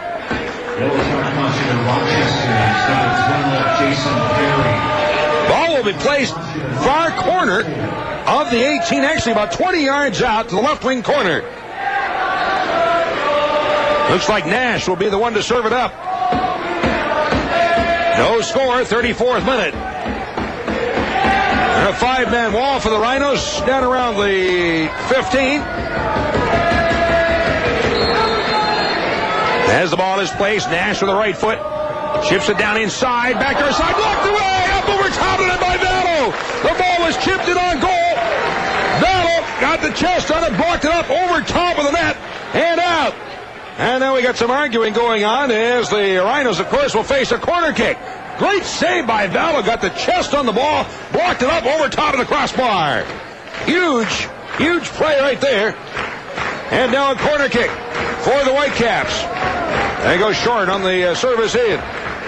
Return pass, Valente along the 18. Long chip to the backdoor side. Nobody's there. Ball out over the end line, and it'll be a goal kick for the Rhinos. 35th minute and no score. And I have the Whitecaps right now with 5 shots, and the Rhinos with 4 in the match thus far. Of course, that's unofficial. So Vallo placing the ball as he moves his players around a bit. Gets ready to deliver downfield. And here's the goal kick. Floater through midfield coming down to the center circle. Headed up in the air again as it's volleyed across midfield by Schweitzer. Milanov gets the foot on it to push it forward, but that's recovered from the Whitecaps as Dasovic turns and drops it back to his keeper inside the 18. Right foot Hammered out through midfield into Rhino territory. And a flick on as Perry will chase it down. At his 18, boots it away on the near side and out of bounds. Throw in on the near side of the field for the Whitecaps. There's the service to the corner. Jordan at the end line. Getting tied up with Palguda. Pass back in the middle. Moving in Lyle, but he got turned around. And the ball out of the midfield, or rather at the 18, is played away by Pato. As Milanov tried to jam it away, but that's blocked off of the far side and out of bounds off of Clark, Jeff Clark. And the ball out of bounds, so it'll be a throw in for the Rhinos. 25 yards out off the right wing side, the far side of the field. 36-minute no score. Bonsu with the throw and gets a return pass. Brings it up the right side. Now a low kick out to midfield. And ball knocked down by Miller. Drops it back. Steenkamp in the middle turning back. As he's pressured, plays it back to the keeper. And Vallow will first time it out to the center circle. Headed up in the air by Klein. And that is a pass over the left wing side, the far side of the field for Martin Nash. And the Rhino 18. As he's one-on-one with Perry.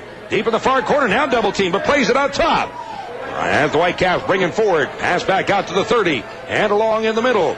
Off on the near side. Lyle takes a look. High chip for the left post, but nobody there. And the Rhinos up with the ball. Miladinov letting it roll to the end line. Lets it roll out over the end line. And a goal kick for the Rhinos. Dano. He'll bring the ball out to the 6 and set it for the goal kick.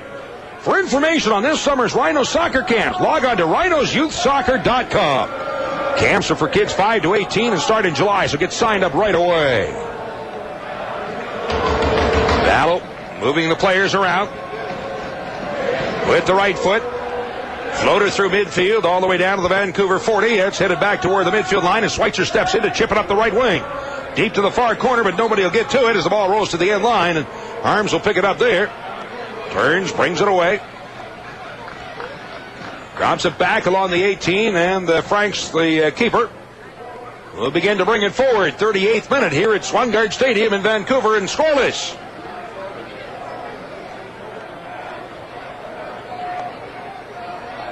Franks, the goalkeeper, takes a look downfield with the right foot, drives it out through midfield. That one is knocked down to the Rhino 18 by Sanfilippo, gets back up, and the ball end is played away, and Steenkamp turns and drives it out through midfield. Back for it go the Whitecaps, but it's taken away by Pato as he battles Lyle one-on-one. Pato at the midfield line, pass in the middle, and in under the ball is Miladinov. Lays it to the open left wing side, but Lyle beating Shakiris to the ball will carry it to the near the end line and deep in the near corner. As they are one-on-one, played along the near side. Stepping in Palgudo, challenging Valente, but the Whitecap forward able to play the ball out to midfield. Sliding in to knock it away is Perry. But that bouncing right to Nash, who sends it long downfield and offside against the Vancouver Whitecaps. Had two players in offside, Corzine and Jordan. So it'll be a restart for the Rhinos around their own 40. Now bringing the ball out to place it. Rhinos had an excellent preseason, 5-0-1. That's 5 wins and a tie in the preseason. Beat Toronto 2-0, Hartwick College 2-0, University of Rochester 2-1, Syracuse University 7-0, Pittsburgh 4-0, and Roberts Wesleyan in the last preseason game ended up in a 1-goal tie. Played to the end line, that went blocked away out top, around 30 yards out. Pato, right foot, but that's about 10 feet over top of the crossbar. Tried to bend it down in the corner on the wide side. Got a little bit too much mustard on that one. So out of bounds on the far side, and a goal kick once again for the Whitecaps. 39th minute for Vancouver and scoreless. Good crowd on hand again tonight in Vancouver. They sold out last game. I'm not sure if they're going to be sold out tonight or not, but see empty seats around here and there, but still a good crowd. As the ball is placed with the right foot, drive out through midfield, floating to the outside on the near wing. Headed up in the air by Shakiris. That is under the ball is Pato dropping it back. Shakiris looking for a return pass to Pato, sneaks it through in the middle for Miladinov as he looks for the through ball to Miller. Tried to drag it up front, but couldn't get a hold of it. It's deflected to the outside. Shakiris getting to it, drops it off. Palguda chips it deep in the corner. Shakiris after, but Lyle is there first. The defender for the Whitecaps will drive it up into the stands and on a play. Throw in for the Rhinos. From the Vancouver 25 on the near side of the field. Still scoreless. We're in the 40th minute. As Perry. And the referee says back up a little bit. So he does, and now moves away from the line. Try and get a good run at it. And here's the long line drive throw in and into the box, but headed away and out. Moving in, Pato, one touch of the ball again. He puts it about a mile high over top of the net. Pato with the right foot tried to drive it in, but got a little under it, and the ball floats out over the end line. Goal kick once again for the Whitecaps. Ball placed to the 6 by goaltender Mike Franks, 27-year-old from Edmonton. Again, 6'5", 200 pounds. Big boy. With the right foot. Drives it out through midfield. Coming down to the Rhino 30, and one big bounce over top of everybody, but Perry in behind will then pop it high in the air through midfield. On the way down to the Whitecaps 35, played to the outside, Milanov. One touch forward, sneaks it through to Pato, tries to drive it in the middle, but that's picked off and carried away by the Whitecaps. Long delivery off the left wing side. Perry in a foot race for the ball on the far side of the field. Along with Corzin looking to turn it in the middle, and Corzin is pushed off the ball as the foul is called on Perry. Free kick for the Whitecaps, 20 yards out off the far side of the field, the left wing side. Nash over to serve it up here with the right foot and in-swinging kick. Goes low in the box, but headed away by Bonsu. Out to the 35, one crack at the ball and a goal. Picked off the line by Vallo. Dives to his left as that was headed for the lower corner on the right side. Vallo dives to his left and picks the ball off the line. Now he'll kick it. High floater out through midfield. Underneath it, it floated over top of Miller, coming down to the 20, and it's recovered by the Whitecaps. Turn to the outside. Rod forward, rolling along the 18 and in the middle. Looking back, Dazovic plays it in the middle, and Arms working up the left wing. To the outside. It's Kilnin under the ball, back in the middle. As he takes a look downfield with the left foot, drives it out through midfield, but that's blocked away. And on the far side, Milanov brings it forward. Turns back as he's watched closely. Milanov looking to the outside, but no room. Pops it back to his own side of midfield for Bonsu. And in the middle, giving it off to Perry. Approaching the midfield circle, then lays it to the outside of the near wing for Palguda. Pops it back in the middle where it's taken by Sanfilippo. On the 25. Pass forward to the 30. Perry in the middle for Scott Schweitzer coming back. Schweitzer takes a look, crossing to the outside on the right wing. Giving it off to Bonsu. Sneaks it through Miladinov. Long chip up the right side, but nobody there. And it's chased down by the Whitecaps in their own end of the field. Whitecaps have it. 43rd minute. Scoreless here at Swangard Stadium. And the ball back in the middle. Played along the 30 and into the middle. There it's carried away by the Whitecaps. Chip through midfield, blocked partially by Pato. Stepping in to recover the ball is Palguda. Tips it across midfield for Schweitzer. On the attack, one-on-one. Rolls it into the middle for Steenkamp. Sliding into the ball, and it's tipped to the right wing side for Milanov. His through ball, 35. Miller dropping it back. Chip forward by Steenkamp. Down inside and grabbed on one hop inside the 18. But the offside flag was in the air anyway. Offside against the Rhinos. So a goal kick, or the keeper will take the kick from just inside of his 18. Goes to the outside of the left flank. Nash tipping it across midfield. Stepping in behind to intercept is Perry. And the Rhinos have the ball. At midfield, Bonsu stepping up, and he's all tangled up. And the slide tackle there takes down the Vancouver players. The ball rolls out of bounds. Restart. Vancouver has the ball, their own side of midfield. Played out on the near wing and carried forward by Lyle up the right wing side across midfield, then turns back to get away from Pato. That's Dazovic. Long pass along midfield and off of the left wing side, carried forward by the Whitecaps, and a crack at the ball, but about 3 or 4 feet over top of the crossbar as the shot was taken by Kendall. Steve Kendall, 5'9", 155 pounds, a 28-year-old from Burnaby. Goal kick for the Rhinos. 45th minute. Approaching the end of the first half. And scoreless here at Swangard Stadium. Vallo placing the ball on his 6. Sponsors of these broadcasts include Health Source Chiropractic in the Rochester Fitness Center at 3313 Chile Avenue. Also by Messenger Post. Stay posted. Call 442-POST for subscriber information. And the goal kick from Scott Vallo. Floated through midfield. A flick on attempt. In underneath of Miladinov. Sneaks the ball through, but it hits Miller, and offside flag is in the air anyway. Offside against Miller and the Rhinos. So a free kick once again for the Vancouver Whitecaps. Ball placed at the 25. A little bit to the left of center. Clock stopped at 45. So in stoppage time. And looks like 2 minutes of additional time as the ball now flighted through midfield. It's flicked down inside the Rhino 18, the near end of the box. It rolls to the end line, and Sanfilippo getting to it to keep it in play. On the near wing is challenged by Valente, and coming back to take the ball away is Schweitzer. Chips it out near midfield, and the ball headed forward on the near side. Underneath it, Palguda pops it up in the air out to the midfield line, and the ball headed toward the center circle. Miller getting to it first. Throws it to the outside on the right wing, brought forward by Milanov. Overlapping in the outside, Bonsu gets a pass off from Milanov. Turns it down in Vancouver territory, tips it across in the middle, and that ball played away. Going down is Klein, loose ball in the middle. Played to the outside again, and whistle blows, and that's the end of the first half.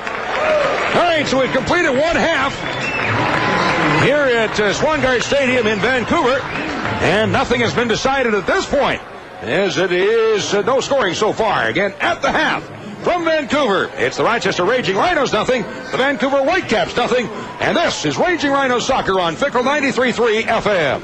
Every generation of Volvo has been committed to safety and saving lives. Visit Best Volvo, like Volvo owner Peter Parts. I was in a horrendous accident. Everything all right? An oncoming driver had fallen asleep and hit me head on. I'm absolutely convinced I would have never walked away had it been any other car. Test drive the Volvo XC90, the world's safest SUV, only at Best Volvo, where style, safety, and all-wheel drive come together to save lives.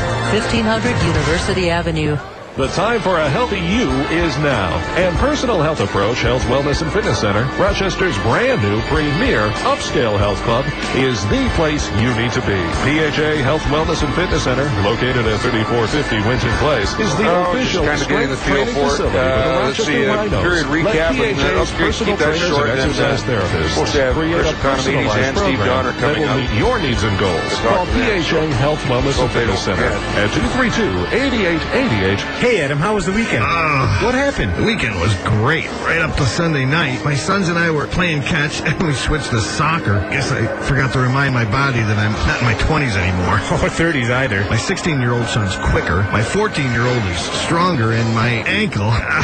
I went to my doctor, who sent me to Southside Apothecary to pick up... Southside Apothecary carries all athletic braces and supports that may be prescribed by your physician. We also carry all sizes, and Southside Apothecary has an orthotist on staff. He's here to ensure the correct selection and fitting of products, as well as instruction on proper use. Southside Apothecary carries quality supports and braces that will protect your injury and aid in the healing process, as well as prevent injuries from reoccurring. Call ahead for an appointment, or just stop in with your prescription at Southside Apothecary.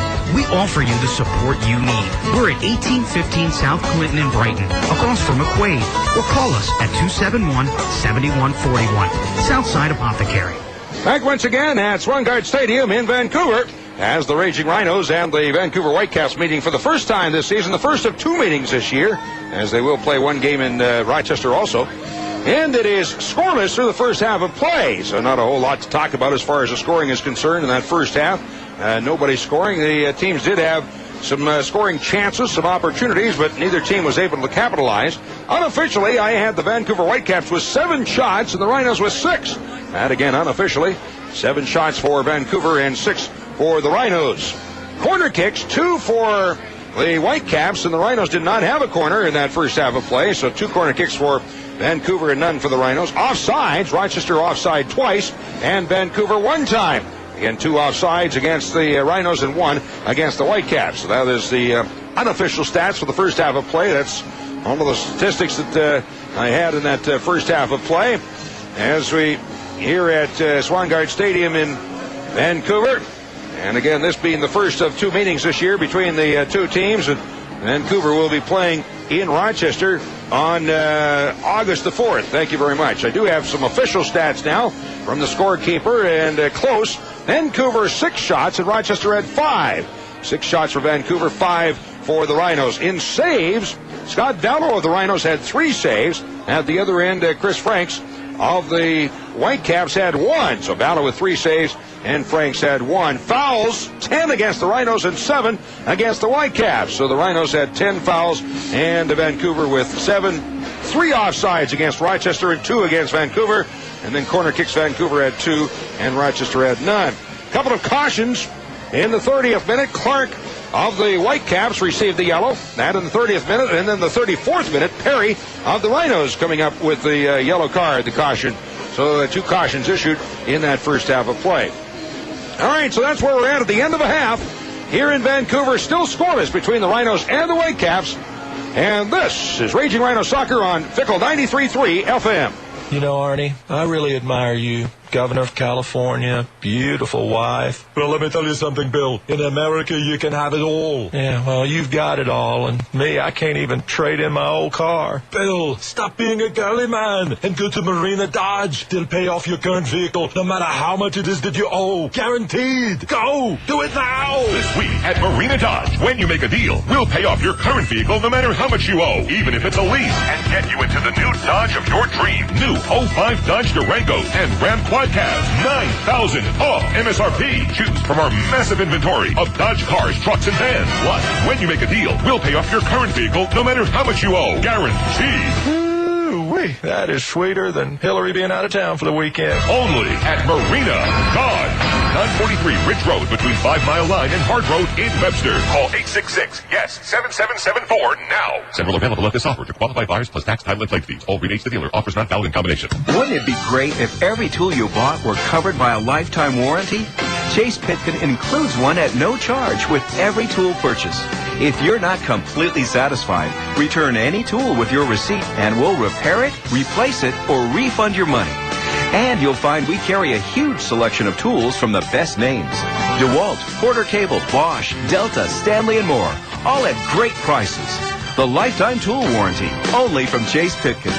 What if you celebrated getting things done in your office the way you celebrate on the field? Barry, our project just got funded. High five. Headbutt. Barry, are you okay? Perhaps some celebrations are best left on the field. But when you hear this, you'll know things are getting done. To learn more about how Nextel can help you get more done, call 800-NEXTEL-9 or visit Nextel.com. Nextel. Done. You know, Arnie, I really Back once again at Swangard Stadium in Vancouver, where it is scoreless between the Raging Rhinos and the home team tonight, and it being, of course, the Vancouver Whitecaps. I'm Don Stevens, and glad to have you folks along as we begin a new season. And with us now is the general manager, and he's got a whole lot of other initials by his name. GM, here, I want to find them all. Where's the list? GM, VP, COO, Chris Economides is back. Congratulations, Chris, on getting another season underway. Thanks, Don. It's great to have the season finally started. We've got a great atmosphere tonight in Vancouver. We've got a sellout crowd. It's just a great place to watch a game, and it's great to be back. Yeah, there's a whole lot of changes this year. I mean, this is sort of like a brand new beginning for this whole team, isn't it? Yeah, I mean, obviously starting with the coaching staff, and there's a lot of new players. It was a very rigorous preseason. I think probably the toughest, if you ask all the players of our 10-year history. A lot of two-a-days, a lot of hard training, and I think all the players were antsy to get the season started. I think it shows a little bit tonight where I think they're a little bit nervous. Very, very pensive first half. A lot of guys not really familiar with each other out there. But yeah, no, it's great to get the season going after a very, very tough training camp. Yeah, I didn't get to see a whole lot of training camp. I saw a couple of practices, and the competitiveness seemed to be at a very high level. Yeah, I mean, Laurie has preached since day one that, he's the new sheriff in town, that he has no allegiance to anybody here, and that they have to prove themselves to him on the field. And he's been true to his word. I think the starters that you see out there today probably had the best training camps of the people that trained, minus the 2 or 3 players back in Rochester that couldn't come on the trip. So, no, Laurie has preached that, and he's stuck to his word so far. It's interesting, as I look at the roster, there's a list of players that are back in Rochester that's almost as long as the list of players that are here. You still got a lot of players around. Yeah, I mean, we still have to make a few cuts. It's going to be very difficult. We wanted to make the cuts sooner, but Laurie wants to actually see the guys in some meaningful games, and that's what we're doing right now, is taking a look at the next week or two to see exactly how things shake out. Obviously, we've got enough talent, in Rochester and here to field 2 quality A-League teams. We can't keep quantities of that number. So unfortunately, we still have to make some very difficult decisions. But we felt that it was everybody's best case to have the chance to put themselves on the field. Congratulations, the 10th year, and what a 10 years it's been. I don't think even you thought it would be what it's been for this 10 years. No, I think back 10 years when Steve Frank and myself started this thing, this has gone beyond our wildest expectations. Not only on the field with the 4 championships, the tremendous fan support, but now on the horizon with Paytech Park, being ready in the next few months, hopefully. So it's been a great first 9 seasons, and hopefully we'll get number 10. It'll be just as fun as the first 9 years. Chris, you bring up Paytech Park. I want to talk to your partner over here about that. Thank you very much for coming up. Appreciate it. Again, congratulations on getting another season underway. Good luck to you. Thanks so much, Don, and kudos to you, too, for making that long journey today all by yourself from Rochester. I was getting a little worried about you, but it's great to be back again. And just as the Rhinos are folklore, so are you. Thank you, Don. Thanks much. Chris Economides, General Manager of the Raging Rhinos, and we'll talk to another of the group of owners of this franchise in just a moment. It is scoreless at the half between the Rhinos and the Vancouver Whitecaps, and this is Raging Rhinos Soccer on Fickle 93.3 FM.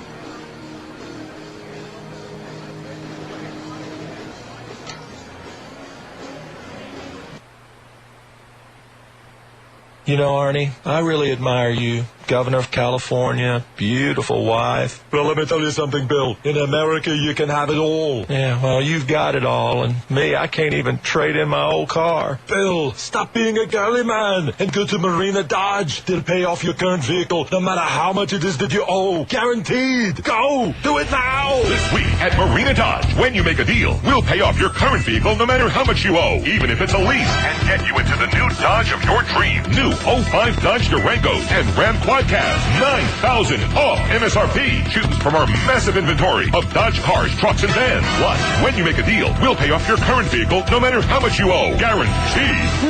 Ooh-wee, that is sweeter than Hillary being out of town for the weekend. Only at Marina Dodge. 943 Ridge Road between 5 Mile Line and Hard Road in Webster. Call 866-YES-7774 now. Several available at this offer to qualified buyers plus tax, title, and plate fees. All rebates to dealer. Offers not valid in combination. A three-pointer in basketball, a hat trick in hockey, a triple crown in horse racing. The best things always come in threes.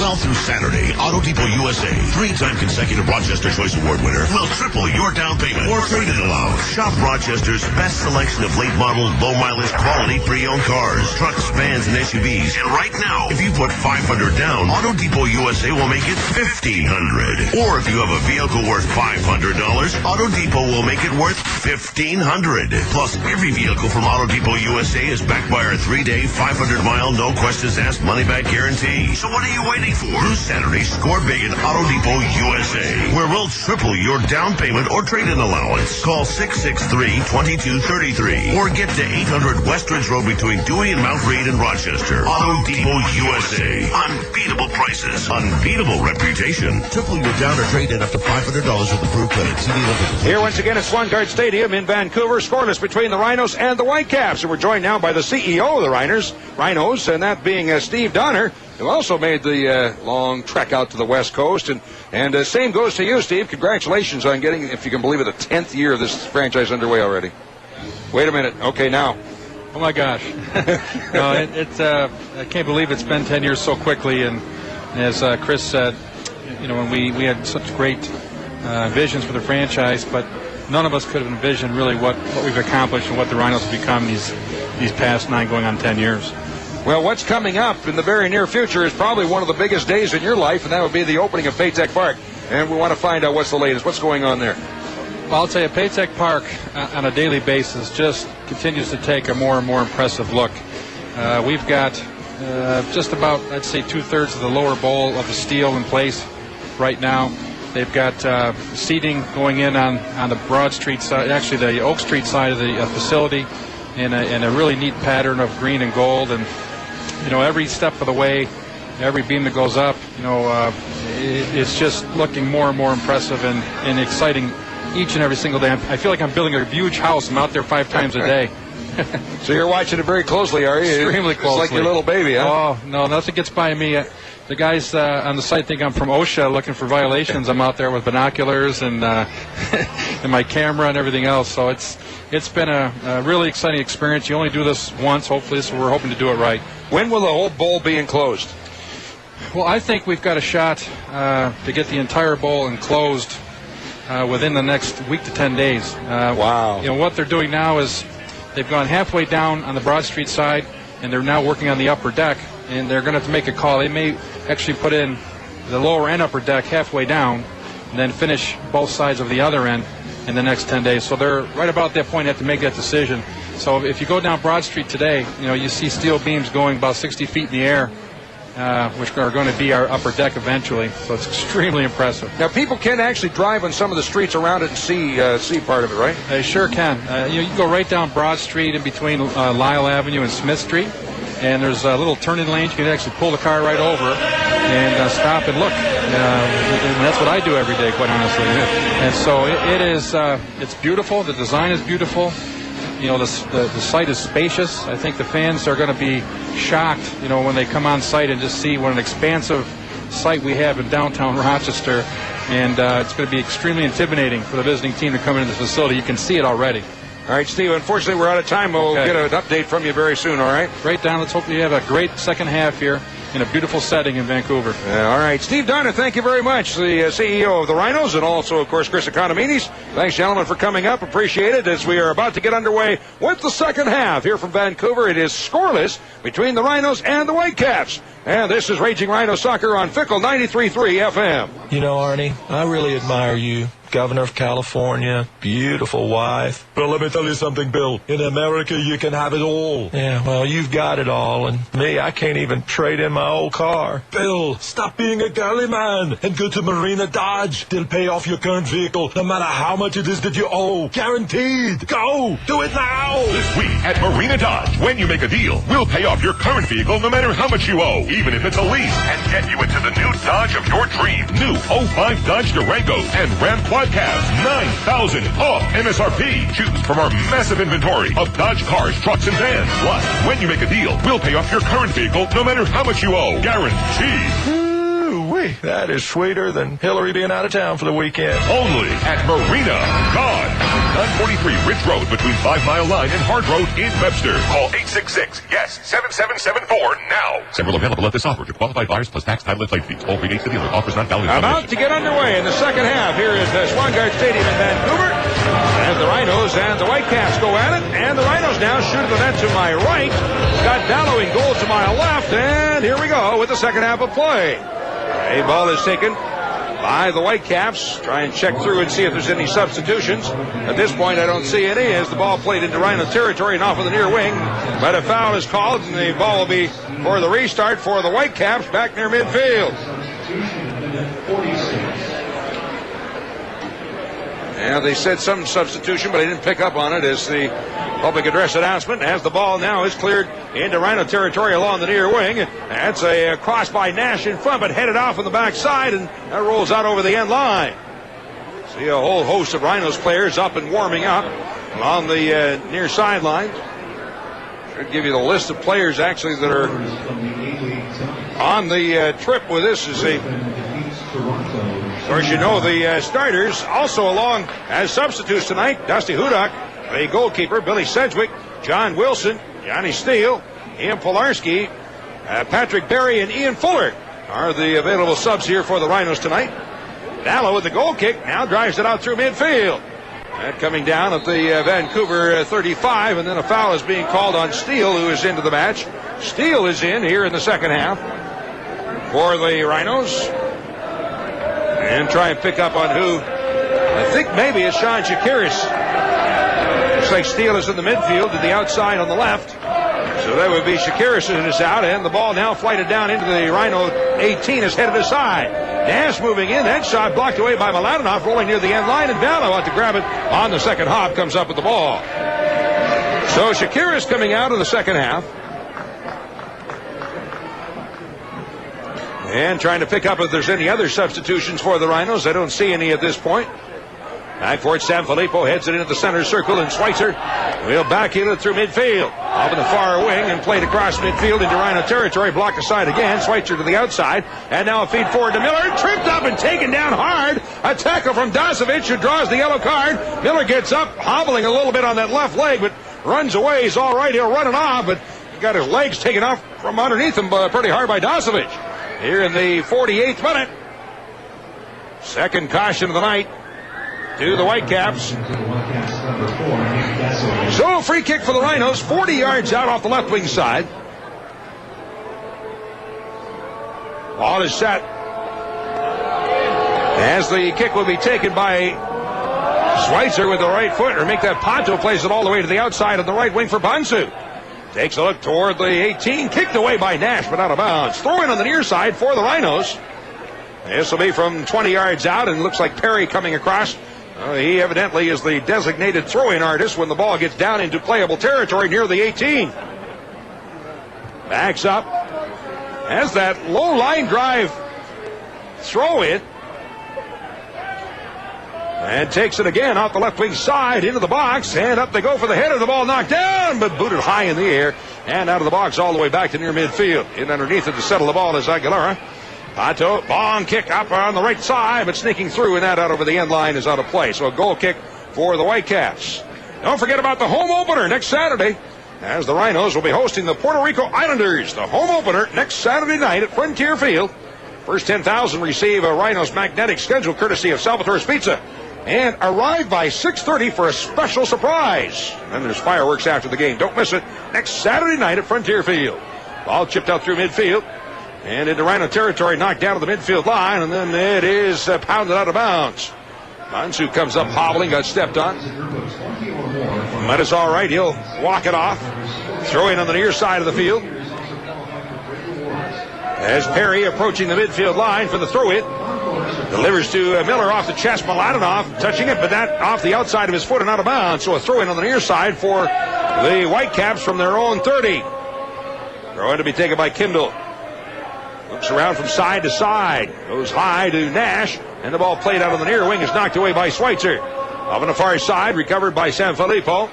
As the Rhinos have the ball, Sanfilippo spinning from side to side, playing it to the outside of the near wing for Perry. Slips it up the right side. Bansu backheel, but that ball blocked away. And Nash then drives it toward the Rhino 18, moving out Ballo as he blocks the ball away, and it rolls to the end line. And what's the call? A penalty kick being awarded. Ballo sliding into the ball as he took down the Vancouver player, and a penalty kick is awarded. Penalty kick is awarded here in the 50th minute to the Vancouver Canucks. 50th minute. Boy, I don't know. I thought Ballo actually touched the ball even first. The ball will be placed, and the kick will be taken by Corazon. Penalty kick awarded to Corazon of the Whitecaps. All right, so Ballo back on the line. Golden opportunity right here for the Whitecaps. Corazon standing outside the 18. Right-footed kicker. Moves into the ball. Takes the kick. Scores. Ballo diving to his left. Corazon plays it back to the left side. And the ball in the net. And so, goal number 1 of the season against the Rhinos.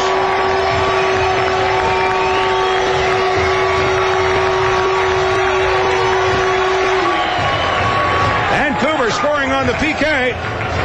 Carlo Corazon, the 33-year-old from Coquitlam, puts the Rhinos up 1-0. So now the Rhinos have to come from behind.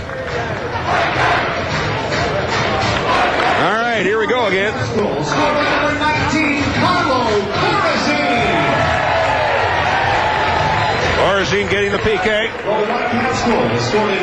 Now brought back across midfield. Rhinos have the ball. Turned to the outside of the near wing, and Perry with it up the right wing. Draws it toward the middle. Steenkamp checking back. Turns midfield, and now long delivery downfield. That one headed away by Lyle, and on the far wing underneath it goes Valente. As he's chased from behind by Johnny Steele. Turns to the outside. Drops it back once again. Lyle for the Whitecaps, now sent flying by Miller, and a foul is called on the Rhinos. So it'll be a free kick for the Whitecaps from their own side of midfield.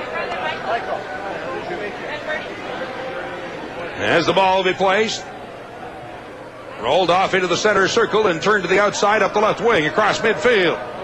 On the attack, Kindle with a pass forward, but stepping in is Bonsu to knock it away, and the Rhinos have it. Mladenov pass deflected to the center circle, up with it is Schweitzer. To midfield, to the midfield line. Turns it to the outside and running under the ball. It goes Palguda. Long kick up the right side, moving in underneath the pond. Oh, Pato can't get to it as the ball is played away. And all the way out to the center circle by the Whitecaps. Off on the near side, Steenkamp rolling through to Nash. As Nash steps in to take it away, that is, and the ball recovered by Steenkamp. Mladenov turns to the outside, ball blocked away by Bonsu. Rhinos still have control. There's Mladenov up the right side, turns it to the outside. Bonsu chips it along the 18, and the ball off of Miller's chest bounces away and hammered high in the air. Coming out on the near side, as it's one big bounce and out over the touchline on the near side. Throw in for the Whitecaps from their own 35. Here's Martin Nash with the throw in. Goes to the middle for Klein. Chips it across midfield. And stepping up to head it away is Sanfilippo. Turning it to the outside. Moving forward, Bonsu on the right side to the midfield, across midfield, and on the near touchline, trying to sneak the ball through to Miller, but stepping in to take it away is Klein. As now running into the ball finally is chipped away and knocked out of bounds off of Harms. So a throw-in on the near side of the field for the Rhinos. Stepping in for the throw-in is Perry. 30 yards out. Line drive throw into the box, headed up in the air, and it comes down just outside the 18, blocked away. Turned to the outside by Mladenov. Perry on the right side. Long kick. Puts it in, but up over top of the net and out. Goal kick. Goal kick for the Whitecaps. And the ball placed at his 6. By Franks, the keeper for the Whitecaps. 1-0 in favor of the Whitecaps. We're in the 55th minute. Ball flighted out through midfield into Rhino territory. That one floated through midfield, and the center circle played to the outside. On the right wing, trying to draw it forward. As it's dropped back to the center circle on a pass on the near wing. Stepping up to intercept is Mladenov, and the Rhinos bring it away. To midfield, sneaks it through to Miller. Touching it to the outside. Pato on the near wing, dropping back at the midfield line. As he's being chased there by Nash. Pato into the center circle, giving it off to Sanfilippo. One touch off of the near wing. Perry up the right side to Bonsu. Cross midfield for Mladenov and knocked away. Schweitzer spinning, chipping it along the near touch, but that one slips off the outside of his foot out of bounds, and a throw in on the near side for the Whitecaps. Remember, their own 35 to be taken by Kindle. As he approaches midfield, now a high floater through midfield on the throw-in. Sneaking over top of Corazon. And a foul is called on Corazon for pushing in, so it'll be a restart for the Rhinos, their own side of the midfield line. Rochester trailing 1-0. Ian Fuller getting ready to check into the match. Fuller in, and it'll be Perry coming out. 56th minute. 56th minute time of the substitution. All right, so Ian Fuller into the match. As Perry checks out after an excellent match. Fuller in preseason, 3 games, scored 2 goals. On chip through midfield. That one's sneaking through in front. Miller shot. Oh, just over top of the crossbar. The ball, a big hopper inside the 18. Miller, a side volley kick off the right foot, puts it a foot over the crossbar. Just barely missing. Rhinos trailing by a goal, almost even it up. Goal kick for the Vancouver goalkeeper, Chris Franks. Placing the ball inside of his 6. I keep calling him Chris. The other one, this one is Mike Franks. Chris Franks is the defender. And this one, the keeper is Mike Franks. Correction there. Placing the ball at the 6. And set for the delivery. Takes a look downfield with the right foot. Lights it through midfield, off on the far side, stepping up. Steele heads it forward into Vancouver territory, but the foul is called on the Rhinos. So it'll be a restart for Vancouver at the midfield line. Vancouver's second match of the season. Rhinos with their first, and that's the first goal, by the way, scored by Vancouver as their first game was a scoreless tie against Toronto. Ball chipped downfield into Rhino territory, off on the near side, headed back toward the middle, and stepping in underneath is Sanfilippo. On the near wing, drops it back inside the 18, and Bala will first time it out through midfield. In underneath it, flick on by Fuller to Miller, right back to Fuller, heads it to the outside for Bonsu on the near wing. Pass on the right side, Miller trying to get to it, but the ball is pulled to the outside along the near wing and finally rolls out of bounds as Miller then turns and dumps Harms. And the referee coming over talking to the linesman. They're having a bit of a discussion here as to what went on. Harms, as he was blocking Miller, Miller finally gave him a shove as he was trying to get to the ball. Sent Harms flying. And once again, the referee and the linesman are talking it over. Miller and Steenkamp are talking to the referee about, hey, wait a minute, he was pushing Miller.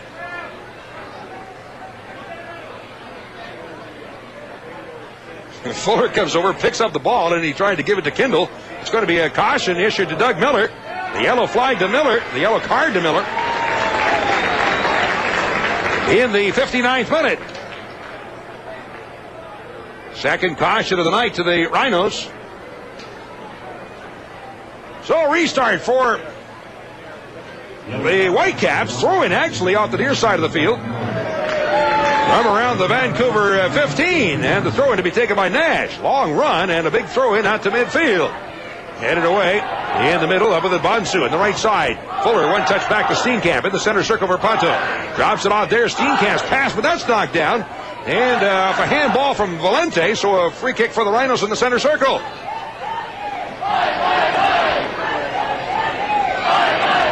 Long kick by Schweitzer. Off on the far end of the 18. Headed back in the middle by Fuller. Mladenov draws it back. Steenkamp with the left foot, but puts it in wide out over the end line and a goal kick. Steenkamp shanked it off the outside of his left foot. Rhinos are actually getting more opportunities here in the second half.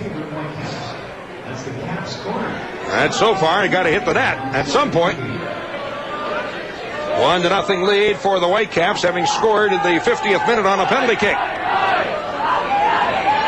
Right foot booted across midfield by the keeper Franks. Headed back across midfield, but a foul is called on the Rhinos, so it'll be a free kick near the midfield line for the home team, the Vancouver Whitecaps. Laid up the right side. On the far wing, drawn back in the middle, and across along the 18 is headed away. Sanfilippo off on the near side. Bonsu bringing it forward. Up the right wing to midfield, but it's knocked away and back into the Vancouver end of the field and chased down by Harms.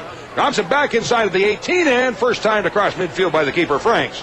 On the near side as Sanfilippo bumped away from the ball. A foul is called. Free kick for the Rhinos, their own side of midfield.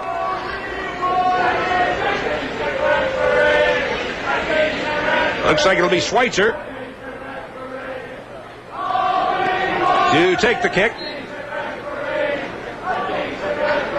Schweitzer takes a look downfield with the right foot. Low line drive kick into the middle. One touch forward. Steenkamp down to the 18, but that's booted away out to midfield. Sanfilippo stepping in as Harms comes up with the boot. And high. So a dangerous play there, and a foul is called on Corazon, rather. And so a re-kick for the Rhinos. Pass to the outside, along the 18 on the far side for Steele. Left wing side, trying to work to the end line as he gets tied up, sneaks the ball through at the end of the 18, moving in, Mladenov, but is blocked off of his foot out over the end line. So a goal kick for the Whitecaps. Sponsors of these broadcasts include Best Volvo, Rochester's exclusive Volvo dealer at 1500 University Avenue. Blueberry Hill Apartments. Come home to stress-free living at 889-7250. Connolly Printing. Turn your printing nightmares into creative dreams. Call 426-4150. And by Gallo & Iacovangelo, a full-service law firm. 454-7145 or online at gallolaw.com. Valente is out. And checking into the match now will be Chris Franks. The other Franks. Number 22, Chris Franks. 62nd minute. 62nd minute, so Franks is in and Valente is out. First sub of the night for Vancouver. At midfield, As the ball is knocked away and down inside the 18, Franks has to hustle for it as he drives it out through midfield. Mike Franks, the keeper, and it rolls out of bounds on the near side. Throw in for the Rhinos from their own 40 on the near side of the field. Quick throw in as Sanfilippo to the middle for Steenkamp, now crossing it off on the far side and giving it to Schweitzer as he sneaks the ball through midfield. Miller touching it to Mladenov. Plays it to the outside, left wing for Pato. Delivers up the left side, the far end of the box. Miller gets tied up and taken down. And the ball rolls to the end line, but a foul is called. Foul is called. That was Fuller that was taken down. So it'll be a free kick for the Rhinos. 10 yards out, right at the far end of the 18. Just outside the far end of the 18-yard box. Mladenov and Pato both there, talking things over. Who's going to take the kick? Looks like Pato with the right foot. Lays it into the box. Up in the air. Head ball knocked down in front. And the whistle is blown as out is called. So it'll be a free kick for the keeper. For the Vancouver keeper. Still 1-0 in favor of the Whitecaps. We're 18 minutes into the second half. As the ball placed, Mike Franks, the keeper, with the right foot. Flights it through midfield, coming down to the Rhino 30, headed away, across midfield by Palguda, and now delivered up the left wing side. Steele running under the ball as he's there, challenged by Lyle. Steele draws it along, but that got away from him and rolled out of bounds on the far side. Jonathan Steele, a very promising youngster. Preseason, 3 games, had 2 assists last year with Syracuse in the A-League. 9 games, had a goal and 2 assists. He's now 19 years of age from Northern Ireland. Played in Premier League in England, and the ball across midfield is recovered by Sanfilippo. Drops it back in the middle. Taken there by Schweitzer at his 30. Pass to the center circle for Steenkamp. Dropping the ball right back to Schweitzer. As they play catch, look around. Schweitzer goes to the left side. Giving it off, one touch forward, Palguda to Pato. And he'll cross to the right wing side for Sanfilippo. Moving up to the midfield line. Back in the middle, Steenkamp. A give and go pass. That's blocked away on the near wing. Steenkamp steps in on the return and blocks it away, but it's cleared out of bounds. So Steenkamp then taken down in a collision. And so the foul is called and a free kick for the Rhinos at near the midfield line. 1-0 in favor of the Whitecaps. Schweitzer to take the kick. Off the right wing side near the midfield line. With the right foot. He'll hammer it down to the 20. As Fuller looking for the flick on, but has blocked away out top. Moving into the ball. Pato 25 yards out with the right foot. He'll strike the ball, but it's a little bit too much on it. And once again is up over top of the net. Goal kick for the Whitecaps. Frank setting the ball. At the 6, a substitution coming up.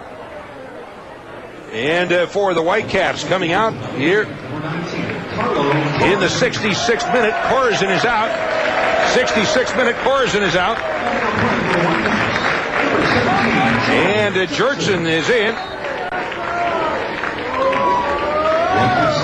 So Jurtson into the match for the Whitecaps, and the ball in the midfield circle. Played to the outside on the near wing, brought forward by Kendall. Turning back in the middle, spinning it away, and a pass behind Chris Franks is out of bounds. Throw in on the near side for the Rhinos. Sanfilippo going with the throw in to Pato.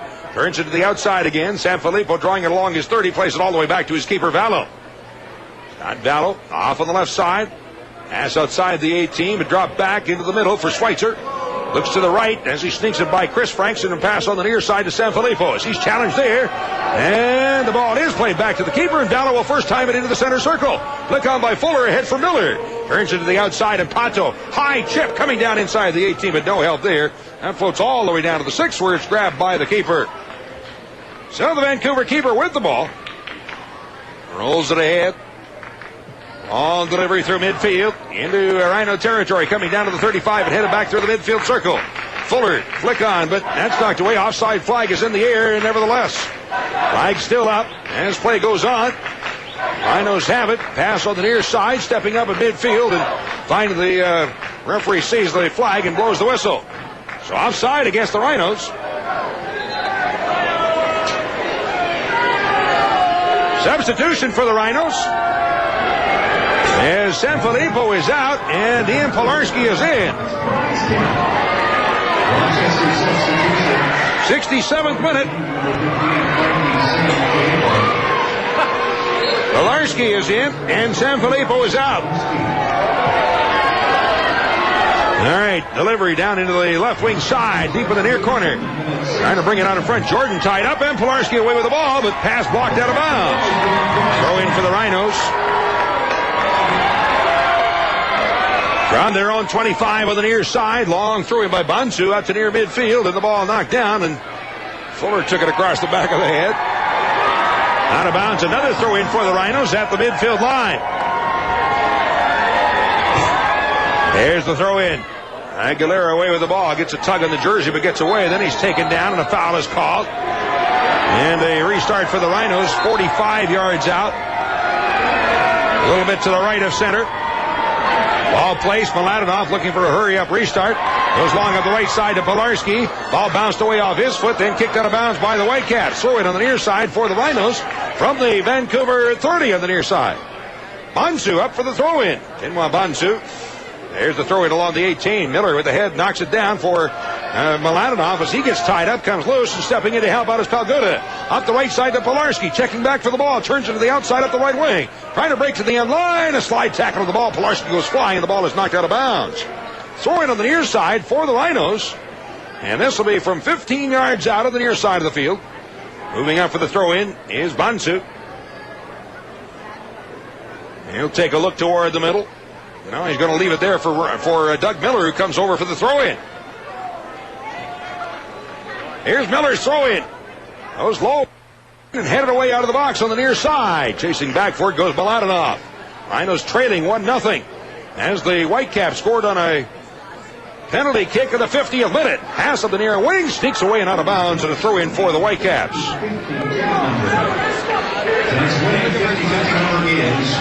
Here's the throw-in. Banks across midfield, coming back for the ball. Kindle as it's headed across midfield, inclined the attack for the Whitecaps, long of left side. Jordan, but the ball intercepted. Taken away by the Rhinos, and escaping is Pilarski. On the right wing and across midfield. Looks for the through ball, but stepping in to knock it away is Harms across midfield. And that's headed forward by Bansu once again. And back to the midfield line where Klein takes it for the Whitecaps. Turns it to the outside along the near wing. Kindle to the midfield line. Drops it back his own side of midfield.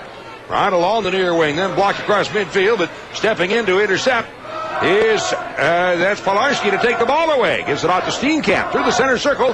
He'll try the left wing side to steal. Midfield and back into the center circle for Pato.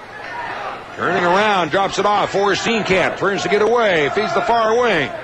Here's a pass to midfield, but stepping in to intercept is Nash, and he'll drive the ball forward, but in turn, taken away by the Rhinos. Pass in the center circle and bouncing away from Pato. Recovered by the Whitecaps. Nash sends it through midfield. Bansu steps in to head it into the center circle. Fuller missed on a flick in as that's knocked down to the midfield line and controlled by Klein of the Whitecaps. Into the center circle, drop back, and first time on the ball by Nash, but recovered by Pilarski. The Rhinos have it back. 35 yards out, Steenkamp tries the left wing side. Cross midfield, Palguda. His pass forward to Steele, but that's blocked away and carried off by the Whitecaps. Feed through into the middle for Kindle. And taken away by Bansu. Plays it off on the near side for Pilarski. And he avoids a check there, and the ball brought across midfield. As Fuller checking back for the ball. Knocks it aside, however, he goes down and it rolls away. Take it again. Done offside, and behind is Jordan. Offside against the Whitecaps. So it'll be a restart for the Rhinos. From their own 40. Near the middle of the field. Quick delivery. Now one big bounce inside the 18, and it's grounded the first hop by Franks. Mike Franks, keeper for Vancouver, 1-0. Whitecaps on top. 71st minute, ball flighted through midfield. Into Rhino territory where it's headed away by Bansu. In underneath the ball is Palguda. With the left foot, puts it out to midfield. That's headed across midfield on the far side by Steele into Vancouver's end of the field. And then return body across midfield into Rhino territory. All settled at the 18, trying to sneak through in front, but turned to the outside by Palguda. At the left foot, delivers off at the far side near midfield, but chipped in the air again, coming down inside the Rhino 18. Big hop. In on the ball as Vallow comes down with the ball. Offside flag was in the air anyway. So free kick for the Rhino keeper, Scott Vallow. With the right foot, drives it out through midfield.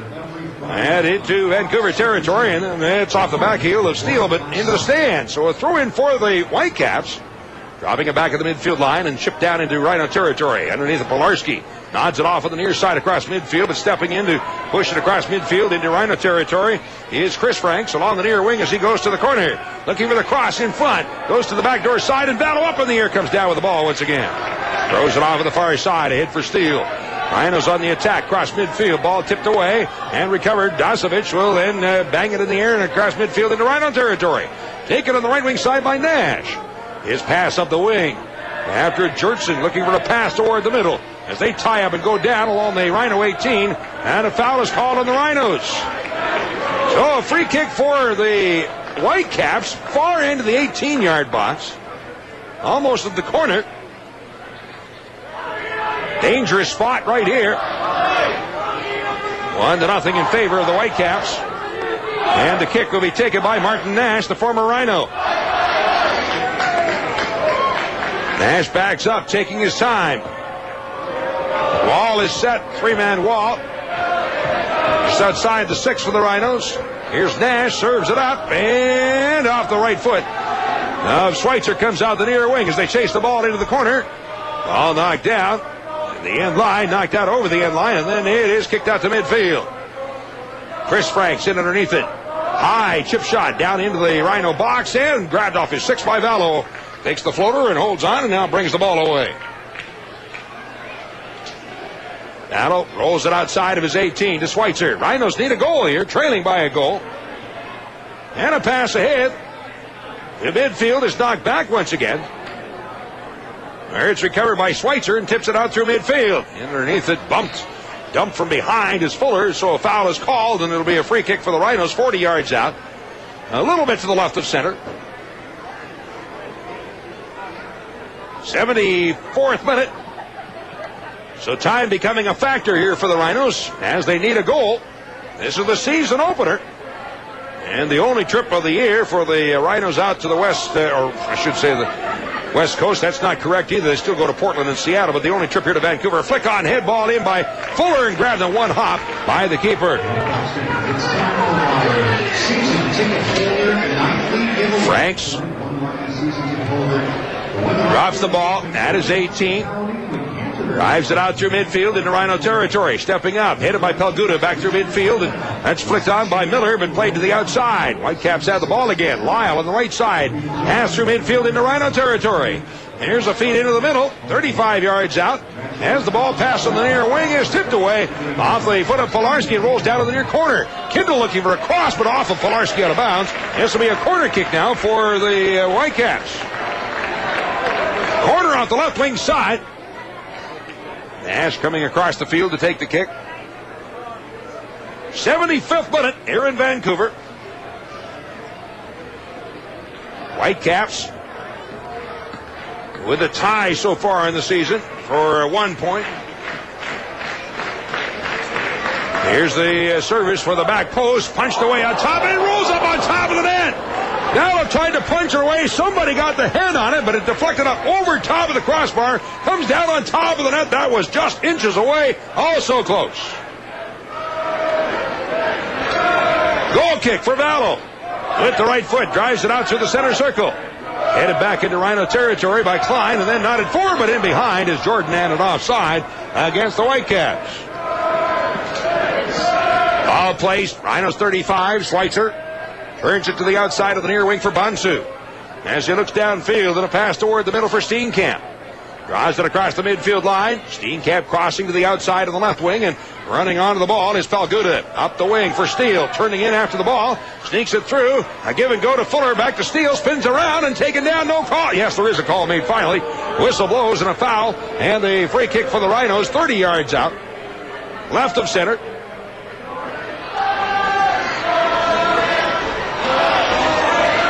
Pancho, Mladenov, and Pelguda all standing by the ball. Again, 30, caught it more like 35 yards out. Here's the restart. Mladenov with the right foot takes a crack at the ball, but blocked. Now popped up in the air, out to come down to the ball at the 6 is the keeper Franks. However, offside flag is in the air. We get some pushing going on. In the middle of the mix is Fuller. And he comes away from the pile of bodies. So offside was the call. As Franks, the keeper, just standing there waiting for the players to move away. He's not even placing the ball. And now we have a yellow card issued to Fuller. Caution is issued to Ian Fuller in the 78th minute.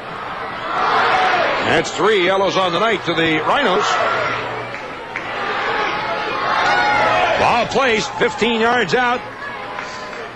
And a substitution for the Whitecaps. Jordan out and De Silva in here in the 78th minute.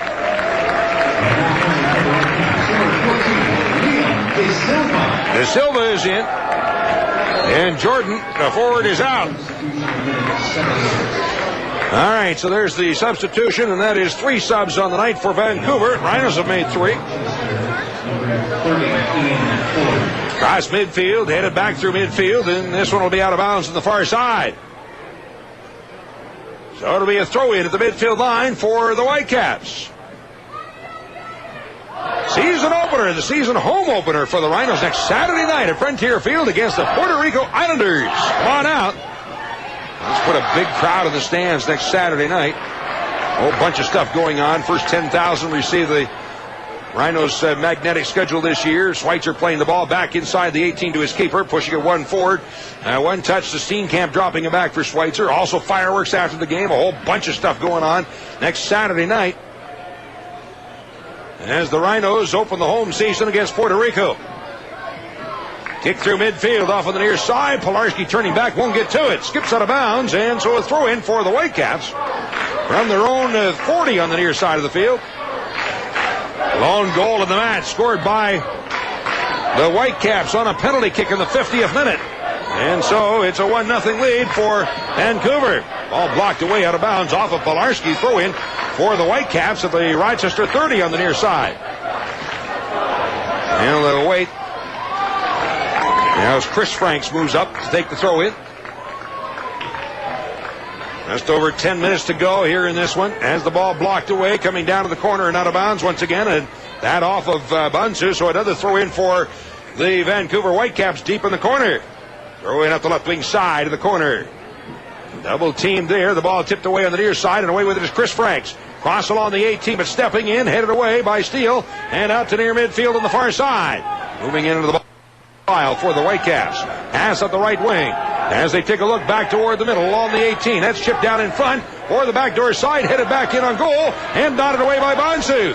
Outside the box, Mladenov will volley it out to midfield in the center circle. As Fuller is bumped, the ball comes loose and played across the midfield line. The Whitecaps have the ball. Cross midfield into Rhino territory, tipped in the air on the near side. 1 touch of the ball, Kendall underneath it, but that's headed away by Pelguda. However, a whistle blows. Foul on the Whitecaps. Rhinos have it. Schweitzer delivers through midfield. As Fuller bumped from behind, gives a push, and from Chris Franks, and the foul is called, so a restart free kick for the Rhinos. This 35 yards out in Vancouver territory off the right wing side. Mladenov waits for the players to get in position. With the right foot. Mladenov is set, serves it up. Down inside the 18, but headed away. All the way out to midfield. Mladenov chasing back for the ball as he knocks it away from Jertson, and the Rhinos have it. Hato in the center circle. With the right foot. High floater up the right wing side, but that's Fuller again knocked down, but no call is made this time, and the ball kicked away and out of bounds by the Whitecaps. So a throw in on the near side for the Rhinos. And moving over will be Miller to take the throw in from around the 15. 80th minute. Miller with the long throw in. High floater down toward the 6. Headed away out top. And it's knotted out the near end of the box. Moving in Miller once again. For Mladenov. High chip down inside the 6. And up in the air. A collision with Franks and Bonsu. And 1 bounce in the ball. Franks picks it up. As Bonsu is not getting up. Or he is getting up now very slowly. And the ball thrown out of bounds on the near side by the keeper, Mike Franks. Bonsu in that collision with Franks. Now he gets up and walks away under his own power. Seems to be all right.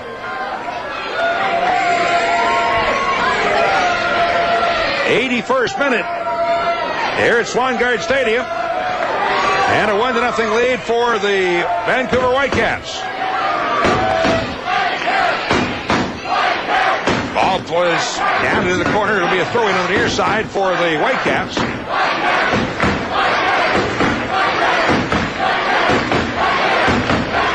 All right, Chris Franks with the long throw-in out toward midfield.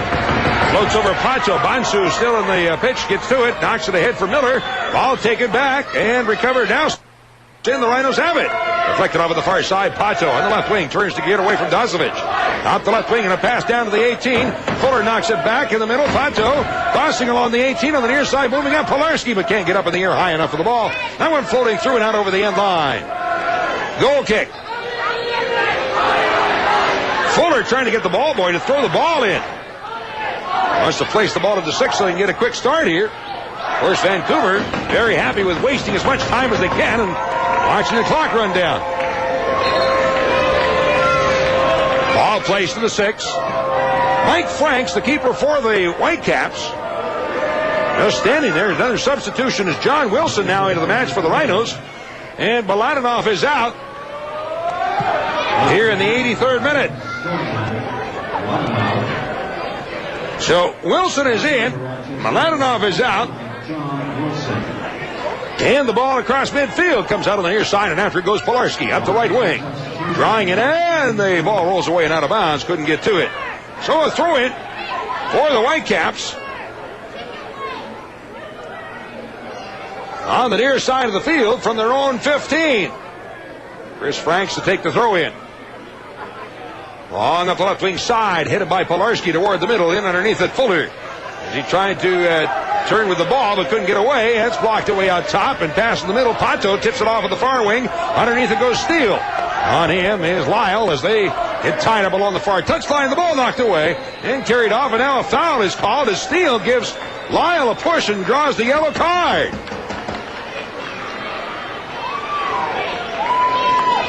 So this caution in the 84th minute to the youngster Steele. And the Rhinos have had their share of yellows tonight. That's 4. Free kick for the Whitecaps, delivering through midfield. Headed away back toward the center circle. Checking back for the ball, nodded into the center circle, and underneath it goes Fuller. He blocks to the side, comes out of the near wing, and chased down by Pato. At midfield, turning one-on-one, Kindle dropping it back. Bansu's pass forward, but stepping in to intercept is Klein. Off the left wing side. Carries it down to the Rhino 20 to the 15. Looking for a cross in front, but blocked away. Out over the touchline on the near side by Schweitzer. Throw in deep in the corner for the Whitecaps. 85th minute. Time running out on the Rhinos. Needing a goal here to get back into this match. Trailing 1-0. Throw into the end line. Turned off in the corner and on the near side. Chris Franks looking for a centering pass. Watched by Pilarski. Drops into the corner. As Jertson tying up there with Bansu. That's in the corner and underneath. And finally pulled loose. Bansu has it for the Rhinos. Feed forward to Pato. Double team. The ball blocked. Comes out on the near wing. Checking back is Fuller. A collision. The ball is knocked down and a foul is called on the Whitecaps. So it'll be a free kick for the Rhinos. Schweitzer rolls the ball ahead about 10-15 yards. And now kicks through midfield. Headed back toward the center circle. And bouncing away. Up with it is Bansu. Lays it along the midfield line in the center circle for Pato. Long on the left wing side. Steele trying to get away, but that's headed aside by Lyle. And a pass back again into the center circle. Moving in, Palgudo knocks it away. For Bansu on the near wing. Drops at the midfield line for Pato. Chips it ahead. In the middle, Fuller. Untouched. Stops it there for Steenkamp. Gets a left-footed crack on the ball. And a low-line drive. Couple of hops in. Is scooped up by Franks off the line. And the Vancouver keeper has the ball.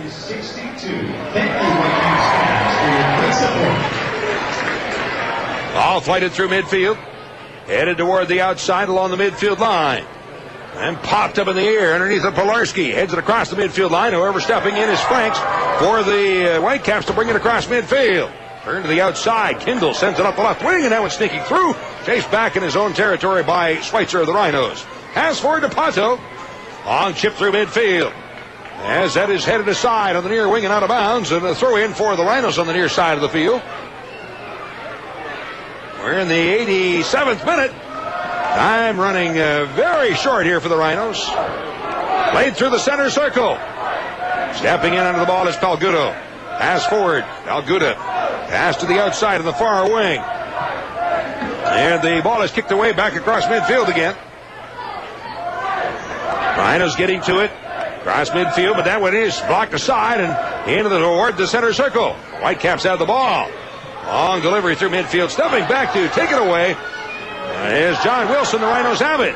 Lead to the center circle. Pacho across midfield. Trying to sneak a through ball in, but that's headed aside, and Arms plays it out to the midfield line. Stepping up, Pelguda. Cross midfield, turns it to the outside for Wilson. Back in the middle, Wilson coming away with the ball. Slides in as the ball is knocked away and taken back by the Whitecaps.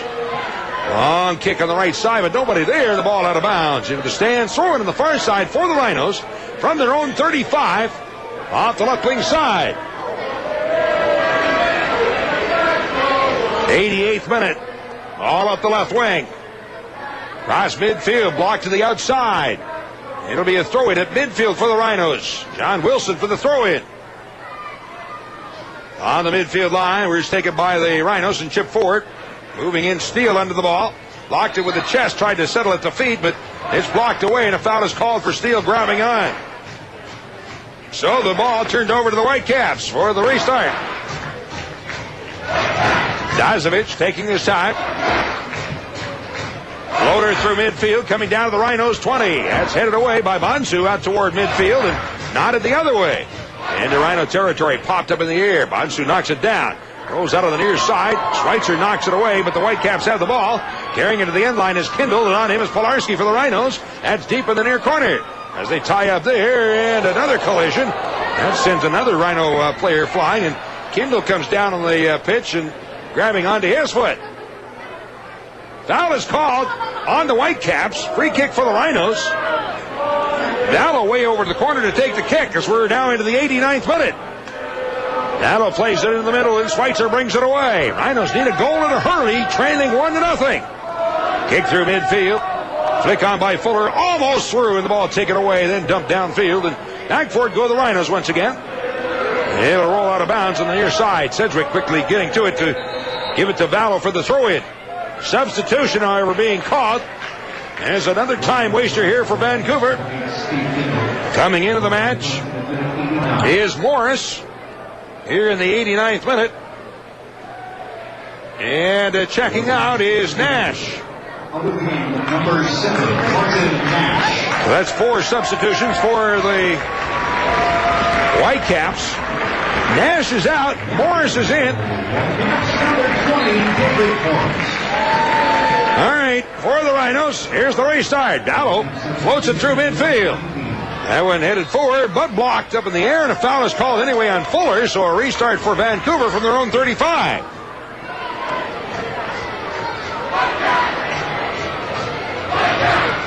Set for the restart. Dazovic with the right foot. Hammers it to the outside of the far wing. That's blocked back near midfield. Spin around, but the ball blocked out of bounds off of John Wilson, so a throw-in on the far side of the field for the Whitecaps near midfield. Clock stopped now in the 45th minute, so we are in extra time. Floated to the end line, and the ball out over the end line is out of play. Goal kick for the Rhinos. Sponsors of these broadcasts include Golden Memory that transport the Rhinos. Call 723-1322. Joma, the official uniform supplier to the Rhinos, available at Eurotech and the Rochester Sports Garden. By New York Lottery, you can't live the dream if you don't play the game.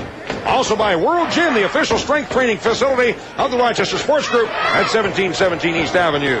Cross midfield, has the ball knocked down, and on top of his Franks, and on top of him is Steenkamp as the keeper has the ball. Stoppage time, Rhinos trailing 1-0. Also, Personal Health Approach, Rochester's newest upscale health club, 3450 Winton Place. The Soccer Report, Tuesdays, 6:30 on WYSL. Tony's Collision, the finest workmanship is guaranteed. Trust in Tony's for all your auto body needs. Total Tan, don't settle for half a tan, get a Total Tan, located in Penfield, Gates, and Greece. Also, Tire World at 2049 Empire Boulevard in Webster. On ball downfield and getting to it, Vallow. He'll send it the other way. All the way into Vancouver territory, headed back through midfield. As it's taken by the Rhinos. Long delivery downfield once again. Headed back to the midfield line. The Rhinos are just unable to penetrate. Off the left side, knocked away. Out to the 35, and Klein will chip it across midfield. Trying to get to it off on the far side. Ballo out. He'll boot it away with the left foot. Out through midfield, but that's up in the stands out of play. Still in stoppage time. Looks like the Whitecaps will take their final substitution if they get a chance. And they're not going to get a chance as that's it. There's the whistle. And this one is history. So the Rhinos come out on the short end here tonight in Vancouver. Unable to put one by. As the Whitecaps still have not given up a goal this season. Scoreless tie in Game 1 and a 1-0 victory here in Game 2 for the Whitecaps, and they're off to a very strong start. Final score tonight from Swangard Stadium in Vancouver. The Vancouver Whitecaps 1, the Rochester Raging Rhinos 0. And this is Raging Rhino Soccer on Fickle 93.3 FM. Hey, you, what's your vision? See it online at that'smyvision.com. 1,500 vehicles at your fingertips. Every Vision Hyundai, Vision Ford, Vision Nissan, Vision Dodge. Online. That'smyvision.com lets you compare vehicles side by side, calculate monthly payments, raise your trade, and so much more. And since the Vision dealerships have over $10 million in approved loans, you'll get credit pre-approval fast, easier, and securely. So car shop when you want it. At Vision, we're open 24/7 online. That'smyvision.com. Oh, yeah, see your vision now.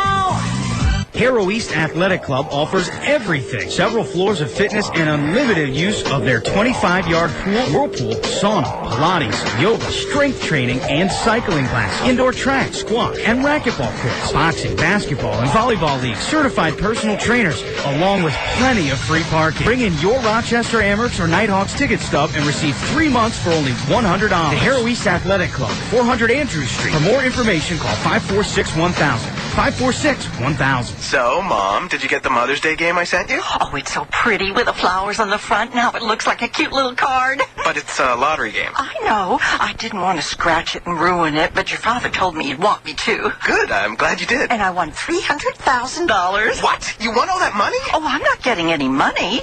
What do you mean? Because I'd have to turn the card in to get it. So? So I've kept every card you've ever given me, and this one is no different. Remember the one you made me out of macaroni shells and rubber bands? That wasn't worth $300,000. Now, don't say that about your work. It was beautiful. Mothers are special people, so they deserve a special game. Mother's Day from the New York Lottery. With a top prize of $300,000, it could really make her day.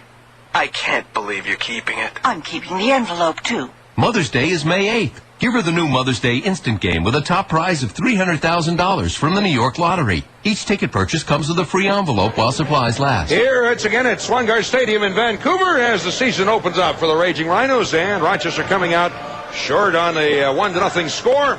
Only goal that was scored was on a penalty kick awarded to the Vancouver Whitecaps. That in the 50th minute as the goal was scored again on the penalty kick by Carlo Corazin, picking up his first goal of the season. And actually Vancouver's only goal of the season so far, and that was enough for the victory here tonight. So now on the year, as Rochester plays its first game, comes away with a loss and no points. Vancouver now, in a couple of games played, have a win and a tie. And with 3 points tonight, plus the one from the tie, have 4 points on the season. So Vancouver, at the moment, moves into a tie for third place in the standings in the USL First Division. Right now, Atlanta on top with 7 points, Richmond 6. Then it is Vancouver, Portland, and Virginia Beach with 4. Charleston 2. Minnesota, Montreal, Puerto Rico, and Toronto with 1. And then Rochester and Seattle without any points at this particular time. All right, so that's the standings in the Division I soccer in the U.S. League. Tonight's Chase Pitkin play of the game. Obviously, the penalty kick was the game decider. And that's the one that told the story on the night. The penalty kick in the 50th minute, which was scored by the Whitecaps. So that is the Chase Pitkin play of the game. Brought to you by Chase Pitkin, home of the lifetime to-a warranty. All right, tonight at Swangard Stadium here in Vancouver, as the Rhinos are defeated by the Vancouver Whitecaps, 1-0 is the final. Game 2 will be the home opener next Saturday night at Frontier Field against the Puerto Rico Islanders. And that'll be a big night as the Rhinos still trying to put together their season here, getting all their players on that figured out, and a whole new system with a new coach and everything. They'll try and get it all put together here in short order. Didn't work tonight. We'll see what will happen in Game 2 come next weekend as the Rhinos host the Islanders at Frontier Field next Saturday night. Remember, the first 10,000 will receive a Rhinos magnetic schedule, courtesy of Salvatore's Pizza. And be sure to arrive by 6:30 for a special surprise. Also, there will be fireworks after the game and a whole lot more going on. That's next Saturday night at Frontier Field. Hope you're all out. Let's pack the stadium at Frontier Field.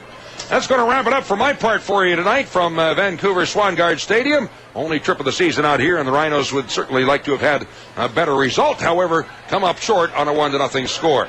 We'll be joining, of course, Tom Craver, and Soccer Sam will be along. They'll be taking your phone calls and a whole lot more to come your way yet this evening. Good job to our engineer tonight, Dave Campo back at the station, and Tom Craver there also. And we'll talk to you next weekend.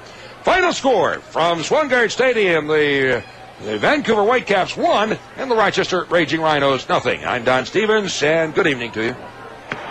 A three-pointer in basketball, a hat trick in hockey, a triple crown in horse racing. The best things always come in threes. Well, through Saturday, Auto Depot USA, 3-time consecutive Rochester Choice Award winner, will triple your down payment or trade-in allowance. Shop Rochester's best selection of late model, low mileage, quality pre-owned cars, trucks, vans, and SUVs. And right now, if you put $500 down, Auto Depot USA will make it $1,500. Or if you have a vehicle worth $500, Auto Depot will make it worth $1,500. Plus, every vehicle from Auto Depot USA is backed by our 3-day, 500-mile, no questions asked money-back guarantee. So what are you waiting for? This Saturday, score big at Auto Depot USA, where we'll triple your down payment or trade-in allowance. Call 663-2233 or get to 800 Westridge Road between Dewey and Mount Reed in Rochester. Auto Depot USA. Unbeatable prices, unbeatable reputation. Triple your down or trade-in up to $500 with approved credit. See dealer for complete details. I was looking forward to a nice quiet evening. I just snuggled into my favorite chair with a good book when suddenly a futuristically dressed woman magically appeared in my living room. Whoa, I said, you look familiar. Who are you? Then she told me, I should look familiar. I'm you, from the future. I came back to guide you with this key moment in your life. What could be so important? You need to shop now at Raymore & Flanagan Furniture. There's no deposit, interest, or payments for 1 year, and everything's on sale, including famous brand names like Lazy Boy, Broyhill, and Natuzzi, and get delivery in 3 days or less. That sounds great. But if you shop now, you don't have to pay anything at all for an entire year. Add the sale savings to the money you save on interest, and it will transform your financial future. Wow. Now tell me about my future love life. Oh, I wouldn't think of spoiling that surprise. Gotta go. But don't forget, pay nothing for 1 year ends 9 p.m. Monday at Raymore & Flanagan Furniture. For the store near you, call 1-888-RAYMOUR or visit RaymorFlanagan.com. And welcome back here. Pickle 93.3 FM, Tom Craver with the Rochester Raging Rhinos post-game show right now. Quick recap in the scoring. Just that one lone goal by Vancouver there. We're going to take a listen to what the call was right now. In the 58th minute, there's a penalty kick taken by Carlos Corazin. Kicker moves into the ball, takes the kick, scores. Now diving to his left. Corazin plays it back to the left side, and the ball in the net. And so, goal number 1 of the season against the Rhinos. And that was it for the scoring. Unfortunately, Rhinos coming up on the short end of the stick. 1-0 again on the penalty kick by Carroza on the 58th minute, and that will do it for the entire scoring. Unofficial stats, not official stats. Again, we had it as the Rhinos 12 shots, Vancouver 10 shots, 3. Actually, don't have saves completely for either side. 10 fouls for the Rhinos, 7 for Vancouver. 3 offsides for Rochester, 4 for Vancouver. And corners, 3 for the Whitecaps and none for Rochester. All right, coming up, it is the three-time out-of-town scoreboard. We'll look at that next. Stay right here. You're listening to Rhino Soccer on 93.3 Pickle FM. Greater Rochester, it's time to show everyone what matters. Catch the spirit. Join our 2005 United Way Red Cross campaign, a community-wide effort of neighbors helping neighbors. There's a spirit, there's a higher place. It's you who can take us there. We must all go together, everyone. Love is what matters.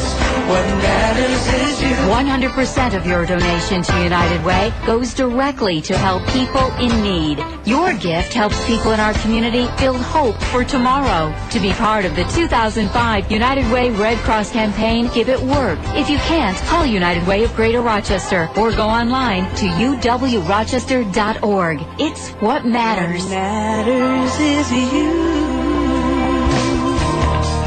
Peace of mind. Sometimes it can be hard to find when a contractor works on your home. Yet peace of mind comes easy when you work with HughesCo. In order to perform free home energy audits in the state of New York, HughesCo must be certified through the Building Performance Institute. BPI teaches contractors how to make buildings safer, more energy efficient, more comfortable, and more durable. In fact, HughesCo is so good at what they do, the company received New York State's Award for Excellence in Energy Saving. So call now, 235-STAR, 235-STAR, or visit RochesterEnergyStar.com and get peace of mind from a free home energy audit with HughesCo. To learn more about HughesCo and the Energy Star energy audit process, listen to the HughesCo Home Performance Show on News Talk 950 WROC from 10:30 till 11 a.m. every Saturday. And welcome back. Time now for the Free Time Magazine Out-of-Town Scoreboard. Free Time Magazine is Western New York's arts and entertainment guide, available online anytime at freetime.com. Well, going on around the USL First Division, as it's newly named now.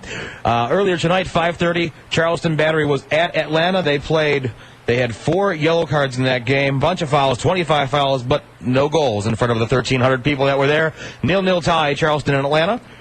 Toronto taking on Richmond. Game finished off about an hour or so ago. Toronto falling 2-1 to Richmond. Toronto scored first in the 27th minute. Richmond followed right up the very next minute and then put it away with the game-winning goal in the 48th minute. No score out of Seattle, where Portland was taking on Seattle. And, of course, the other game going on tonight in the USL First Division was the Rochester Raging Rhinos losing to the Vancouver Whitecaps 1-0 on a penalty kick in the 58th minute. More to come. We want to take your calls next. Dr. Sam will join me live from Swangard Stadium out in Vancouver. Don't go away. Your calls are coming up next. This is Rhino Soccer on Fickle 93.3 FM. You know, Arnie, I really admire you. Governor of California, beautiful wife. Well, let me tell you something, Bill. In America, you can have it all. Yeah, well, you've got it all. And me, I can't even trade in my old car. Bill, stop being a girly man and go to Marina Dodge. They'll pay off your current vehicle, no matter how much it is that you owe. Guaranteed. Go. Do it now. This week at Marina Dodge, when you make a deal, we'll pay off your current vehicle no matter how much you owe, even if it's a lease, and get you into the new Dodge of your dream. New 05 Dodge Durangos and Ram Quadcabs, $9,000 off MSRP. Choose from our massive inventory of Dodge cars, trucks, and vans. Plus, when you make a deal, we'll pay off your current vehicle no matter how much you owe. Guaranteed. Ooh-wee, that is sweeter than Hillary being out of town for the weekend. Only at Marina Dodge. 943 Ridge Road between 5 Mile Line and Hard Road in Webster. Call 866-YES-7774 now. Several available at this offer to qualified buyers plus tax, title, and plate fees. All rebates to dealer. Offers not valid in combination.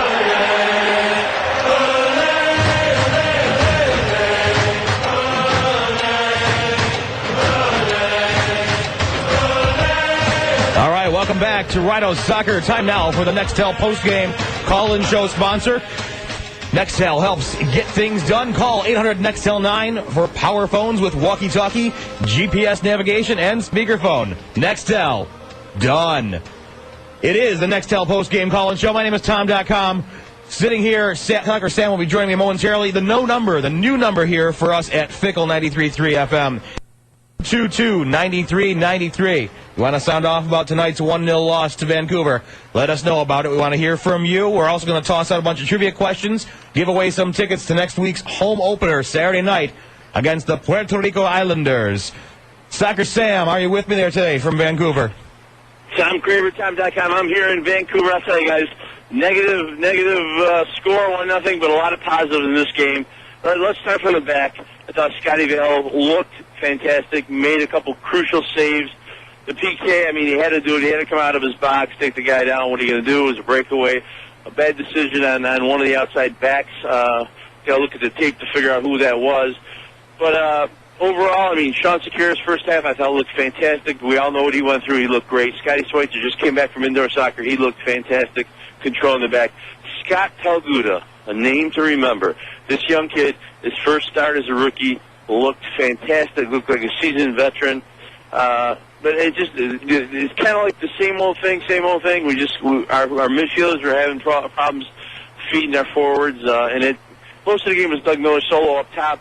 At times it was Padre Aguilera with him, but they made Coach Kelly made a lot of creative changes. It just didn't seem to work. What are you gonna do? It's just a lot of nerves out here, a lot of new guys, a lot of young guys. Guys just coming back from indoor, or Scotty just coming back from indoor. But you can see that it's clicking. It just didn't click all the way. And this is, Vancouver's second game of the season. They got all the butterflies out of their stomach last week. But hey, overall, not a bad performance by the Rhinos. That sounds good. 222-9393 if you want to give us a call here on the Nextel post-game call-in show. Sam, a lot of tired legs out there, you think? A lot of just not clicking together? Well, it just seemed like we had possession a lot, but our last pass just wasn't happening. And, some question marks on the outside. It seemed like they were coming up one of the flanks a lot, but Tommy, I mean, the bottom line is this. First game of the season, the guys, haven't played a lot, any serious competition. The Toronto team that they did practice in preseason really wasn't the real Toronto team. Playing against college teams, I don't think, gets you ready. And playing against each other every day at practice when you're hanging out with these guys, you're good friends, you're not going to go in hard. So today was the real test. The real test is this. I think they just got to work out a couple little things, and I think we got a good team here. Maybe not a great team yet, but a good team. Keep in mind, Ray Martinez didn't make the trip because of some visa problems. There's an issue there.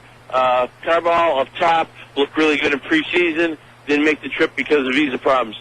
So, I mean, Doug Miller did what he could, but he really didn't get the service, though. I don't think he got the service. I don't think Pato tried in the second half to play more of that creative midfielder that Coach Kelly's been talking about. But in the first half, Pato was really the target man. He was kind of the guy right behind Miller, almost like the second attacker. But it just didn't click the way he wanted. I think we had maybe one good chance, maybe the whole game, and that I thought was an opportunity to score. So we didn't have 10 great shots where their goalie made fantastic saves or anything. It'll come though. It was just it's a lot of positive things. I said earlier in the broadcast. You see a lot of these Frankie Sanfilippo, young kid, did great in the back there. Jason Perry. I mean, a lot of you can see the youth movement starting to come together. Ian Pilarski, second half came in, played his heart out up and down. Johnny Steele on the left side was cutting, moving and grooving, cutting. It's just he couldn't get that last cross into the box like he's been doing in the preseason. So, but it will come. I saw a lot of great things. Well, like you said, too, there was a lot of people with visa, paperwork, whatever issues that weren't signed or whatnot. And I believe from what I was hearing in the press conferences, there was people that may be on that starting 11 that just probably didn't make that were on the trip and probably would normally be in that starting 11 that just couldn't be there tonight. You mentioned Pato. Especially in the beginning, I was almost falling off my seat here, third minute with Pato to Miller, and it sounded like it was a nice little thing clicking there. But then it was kind of quiet for a little while. Yeah, it was quiet. They just, the first few minutes it seemed like we had something happening, and then they just tightened up. I mean, Martin Nash really controlled the middle of the game, controlled the tempo. He was the Whitecaps player of the game, former Rhino player. He played fantastic. A lot of young guys just working hard on the Vancouver side, but they just seemed like they had that one game out of their system. You can see the first few minutes, Jason Perry, Frankie Sanfilippo, real nervous. I mean, hey, we're on the world famous Rhino team here. I mean, we got all these fans listening at home. We got 14,000 fans going to be at our home opener, and you can see the nerves there. These kids were nervous, and it got a little better in the second half, but it just didn't click the way it should have up top. Yeah, Vancouver was ready for us tonight. You said there was a great soccer atmosphere tonight. On their website, it flat out said, hey, come see the three-time champion Rhinos, come on out. And they're the ones that said there was only 100 seats left, and they wanted to have us. You mentioned Martin Nash controlling the game. That's kind of what we were leading to in the pregame show. He was going to be the dangerous player. And just before we go to break here right now, we'll take a break on the next time post-game call-in show. You can call in 222-9393. But before we go to break, I want to toss out our first trivia question, give you a chance to win 4 tickets to Saturday night, a week from tonight, the home opener at Frontier Soccer Stadium. The Puerto Rico Islanders coming to town. I want to know from you, Martin Nash. He was the star of the show for Vancouver tonight. He wears number 7 in Vancouver right now. When he played for Rochester, what number did he wear for us? 222-9393. That is our number here on the Nextel postgame call-in show. Stick around right now, and we'll take a quick break. And when we come back, we want to take your calls here on the Nextel postgame call-in show. You are listening to Rhino Soccer on the all-new Fickle 93.3 FM. This moment of complete relaxation is brought to you by Jacuzzi. Forget about all your stress for a minute. Just think of yourself immersed in a hot tub, surrounded by a million tiny bubbles that dance their way to the surface. Save $500 off our most popular line of Jacuzzi hot tubs through May 15th at Ace Swim and Leisure during Jacuzzi's Transform Your Reality sale. And we are back to our happy place. Ace Swim and Leisure, all locations. Hi friends, I'm Joe Neary from Joseph Neary Chevrolet Pontiac, and I truly believe that everyone should own a vehicle, regardless of prior credit history. And now you can. Here's Jerome Kramer. Hi friends, are you tired of hearing we need a co-maker? You can't purchase this vehicle due to poor credit. You're not approved. Never had an auto loan? Sorry. Well, thanks to Joseph Neary Chevrolet Pontiac and Easy Auto Credit, those days are gone. We're going to reestablish your credit and give you a dependable car, truck, or minivan to drive. We call it Drive by 5. All you have to do is come to the dealership and we'll have you driving by 5. It's that easy. So, if you're tired of being turned down, call our Drive by 5 operators now at 800-767-8080. That's 800-767-8080. And ask for Drive by 5. And remember, eggs are cheaper in the country, and so are the cars. Joseph Neary Chevrolet Pontiac. $1,500 cash or trade, stable income, auto insurance, plus tax and license fees. And we're back on the Nextel post-game call-in show. Tom.com sitting here at Broadcast Central, 222-9393. If you want to join us right here on the Nextel post-game call-in show. Soccer Sam standing by right from Vancouver. Zariano's on the end of a 1-0 defeat at the hands of the Vancouver Whitecaps. Penalty kick, Sammy, you said it before. Val slid in there, maybe something botched in the back line there. Don was kind of calling it like Val hit the ball first. Was that the case? Nope, maybe we lost. Usually referees from that angle always call it. The guy's one-on-one in the box with the goalie. He comes out. He kind of gets the ball, but the man goes down.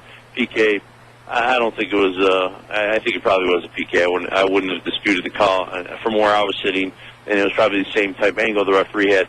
But one player that did play fantastic in the first half, got 45 minutes in the first half, and went through a crazy off season. But I thought he was one of my top 3 players in the first half. Sean Sakira. Sean, how did it feel to be out there today? 45 minutes strong, and little things got to work out. You can see the nerves out there. A lot of the young guys a little nervous. But overall, how are you feeling, and what did you think of tonight's game performance? Well, I thought we did all right.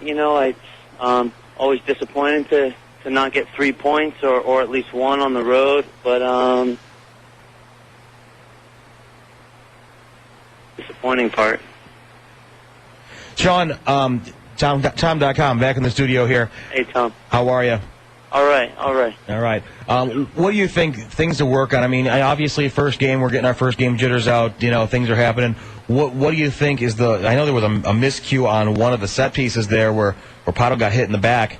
Right. What do you think is the biggest thing you guys need to work on this week going into the next week's game against Puerto Rico? That's tough to say because I think there'll be a few different players out there, and when you play at home, you definitely play differently, and we would have been satisfied with a tie, which would have been fine for us to come up here and get a point, especially the first game, not being able to bring some of our players who have been starting. Not to say to put a finger on 1 or 2 things that we need to work on. It's obviously disappointing to come out of here with nothing. But it's early in the season. We got to try to put that behind us and move on. We can't dwell on this. Absolutely not, and that's good to hear. Moving forward, always. One quick question now about you guys play in a lot of places all around the country, and we always say that Rochester is the best place to play, but it sounds like they had a great atmosphere there tonight. What was it like to come out in a away stadium and see a packed house of 6,000 people out there? No, yeah, it's great. It's great, you know, and the teams around the league are starting to, you know, have more and more people, and can't complain about anything that's so far since we've been here. The field was perfect. You can't play on that, you know. You got to think twice about what you're doing for a job, and just a great field, great atmosphere, and you can't ask for anything. The only thing you could ask for is maybe 3 points leaving here, but, you know, you don't get it, you move on. Absolutely. Sean, thanks a lot for sticking around after the game here and talking to us on the Nextel post-game call-in show. Appreciate it, and good luck to you next week. Thanks for having me, guys. You got it. Absolutely, Sean. Sean Securis from the Rochester Raging Rhinos. Tom.com here with Soccer Sam from Vancouver on the Nextel post-game call-in show, 222-9393. We had our trivia question out there. We did get our first winner. The trivia question was, Martin Nash plays for Vancouver right now. Where's number 7 for the Whitecaps? What was the number he wore when he did play here in Rochester? John Madama getting the right answer today. Number 15. John was going to get 4 tickets to this Saturday's home opener at Frontier Soccer Stadium against the Puerto Rico Islanders. You want to call into the Buxtel postgame call-in show? Do it up. 222-9393. Talk about this 1-0 loss from Rochester. Jared, the Galleria of Jewelry, wants to remind you that there's nothing like a Rolex. That's Jared. Why just wear a watch when you can wear a crafted work of art, a Rolex from Jared? At Jared, the Galleria of Jewelry, you'll see the most outstanding selection of popular Rolex styles, from the Lady Datejust to the stunning Lady Pearlmaster. This Mother's Day, Jared is the place to shop for a Rolex timepiece. Inside every Rolex timepiece is a precisely crafted symphony of more than 220 parts that compose a Rolex movement. Each is tested, inspected, and cleaned until it sparkles like jewelry. Come see our fine Rolex collection at Jared, the Galleria of Jewelry. We're proud to be your official Rolex jeweler. It can only be Jared. Located across the street from the Marketplace Mall on Highland Drive. Smart pets come from smart parents. And right now they're doubly smart with 2 ways to save at PetSmart. First, save with the free Pet Perks Savings Card. Get yours today for instant savings on hundreds of items, like $2 off specially marked 44-pound bags of Iams dog food. Or save a second way with great bonus offers throughout the store. Don't miss 2 ways to save. In fact, I'll say it twice. Don't miss 2 ways to save. Only at PetSmart. While supplies last, see store for details. And we're back here on the Nextel postgame call-in show. Tom.com here, ready and willing to take your phone calls. 222-9393 on the new Fickle 93.3 FM Random Radio. The new home for Rochester Raging Rhino Soccer. Again, on the tail end of a 1-0 decision here. PK in the 58th minute. Hey, what's going on? Hey, who do we got here on the line? All right, Scotty from Livonia. Just tried calling you. Hey, Scott, how are you? Good. How's everything going tonight? Well, could have been happier with 3 points and a win, but, you know. Hey, no kidding. We're here. Listen, the Rhinos, it's just a brand new team, and they're just going to work out the bugs. And I heard the whole game tonight, and let me tell you what, you know, Coach Callaway, he's a great coach. He's got great history. We got some new players who are just working with each other, and it will all fall into place. Give them 3 or 4 games, and all of a sudden it's going to take off. Absolutely. That's what we want. That's what we're all waiting for. That's what we're all going to, we're expecting that. The next 3 games coming up, it's the first one at home will be Puerto Rico. Again, the following weekend, Friday and Sunday, Puerto Rico again down in Puerto Rico. So, we're going to see a team 3 times in a row. Hopefully we'll get some good loving out of that game. It's just a matter of waiting until people click together and gel together. And again, like we said earlier, there were some players that were potentially going to be in the starting 11 that weren't able to make the trip.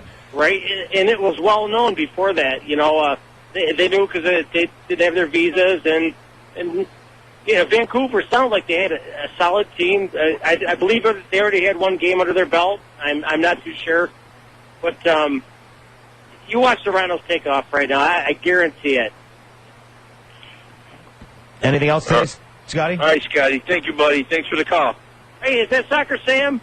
It's you, Scotty, buddy. We appreciate your support, man. You follow us around no matter where we go. I love it. How you been, brother? I'm doing fantastic. I got my player of the game all lined up right now with me, Scott Pelguda. Scott, your first ever start as a pro player, 90 minutes, and buddy, you were smooth as could be. Looked like a seasoned veteran. How'd you feel out there in tonight's game? Well, I felt pretty comfortable.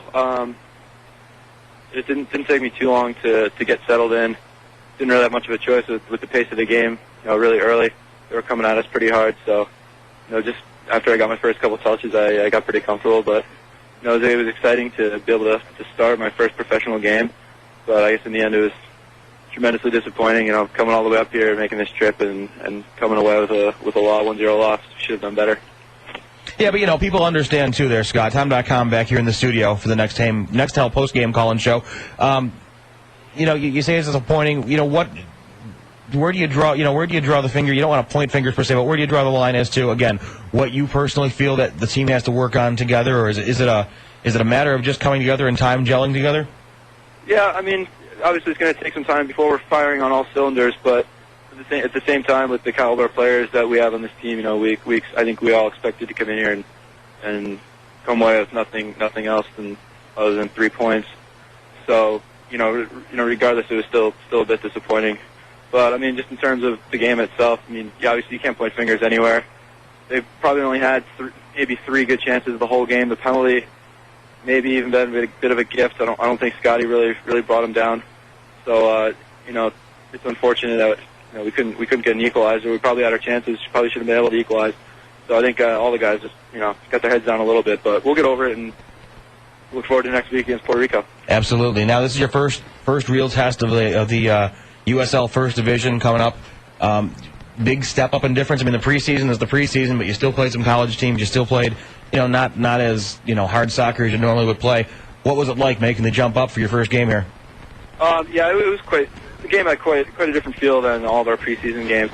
Because just being on an enormous field, it was nice grass field, very spacious, and yeah, I mean you can't simulate that in the preseason games against average college teams. So it's difficult. We can play as many games as we want, but it's difficult to prepare for this kind of environment for the first game.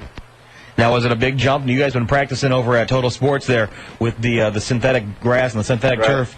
What was the difference like, going from practicing on the synthetic to playing actually on the real nice grass there?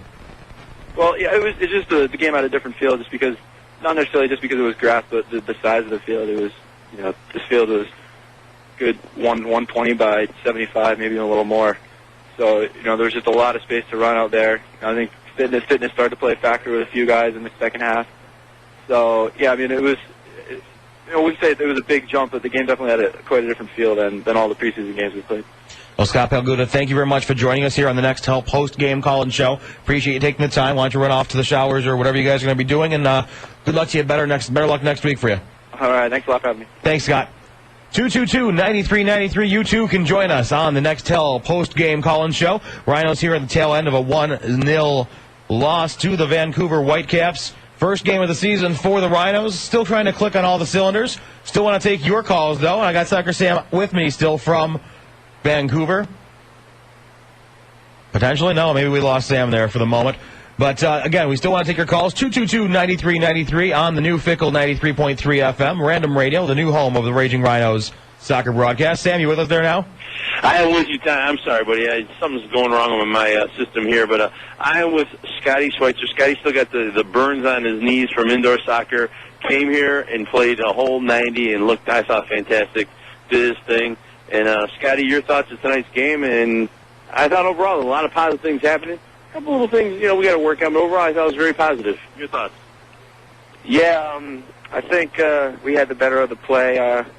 We gave up a penalty kick, a little mistake with the ball, so that was tough. I mean, we switched formations and started really attacking. I thought when Ian came in, he pretty much started dominating up front. We got a lot more of the play and a lot more chances through. I could hit the crossbar. It was a tough game. I mean, a lot of new faces and a lot of new players. I thought Sean Jacaris, for what he's been through, was unbelievable in the first 45, up and down. And, we got to take the positives and move on. I mean, we can't dwell on this 1-0 loss. I mean, it's the first game of the season. It's the first shoot. From what I hear, we haven't really been able to get out on the grass. This is one of our first times on grass for this long. And it was a long trip, so we gotta look at everything and make sure that we take the positives from it and move on. Scotty, Tom.com back in the studio here on the Next Help post-game call-in show. Don Stevens reported you were playing up a little more in the midfield tonight? Yeah, I played in the midfield in probably for like 67 minutes. I played up in with Lennon. We tried to hold the ball, and we played a 4-5-1.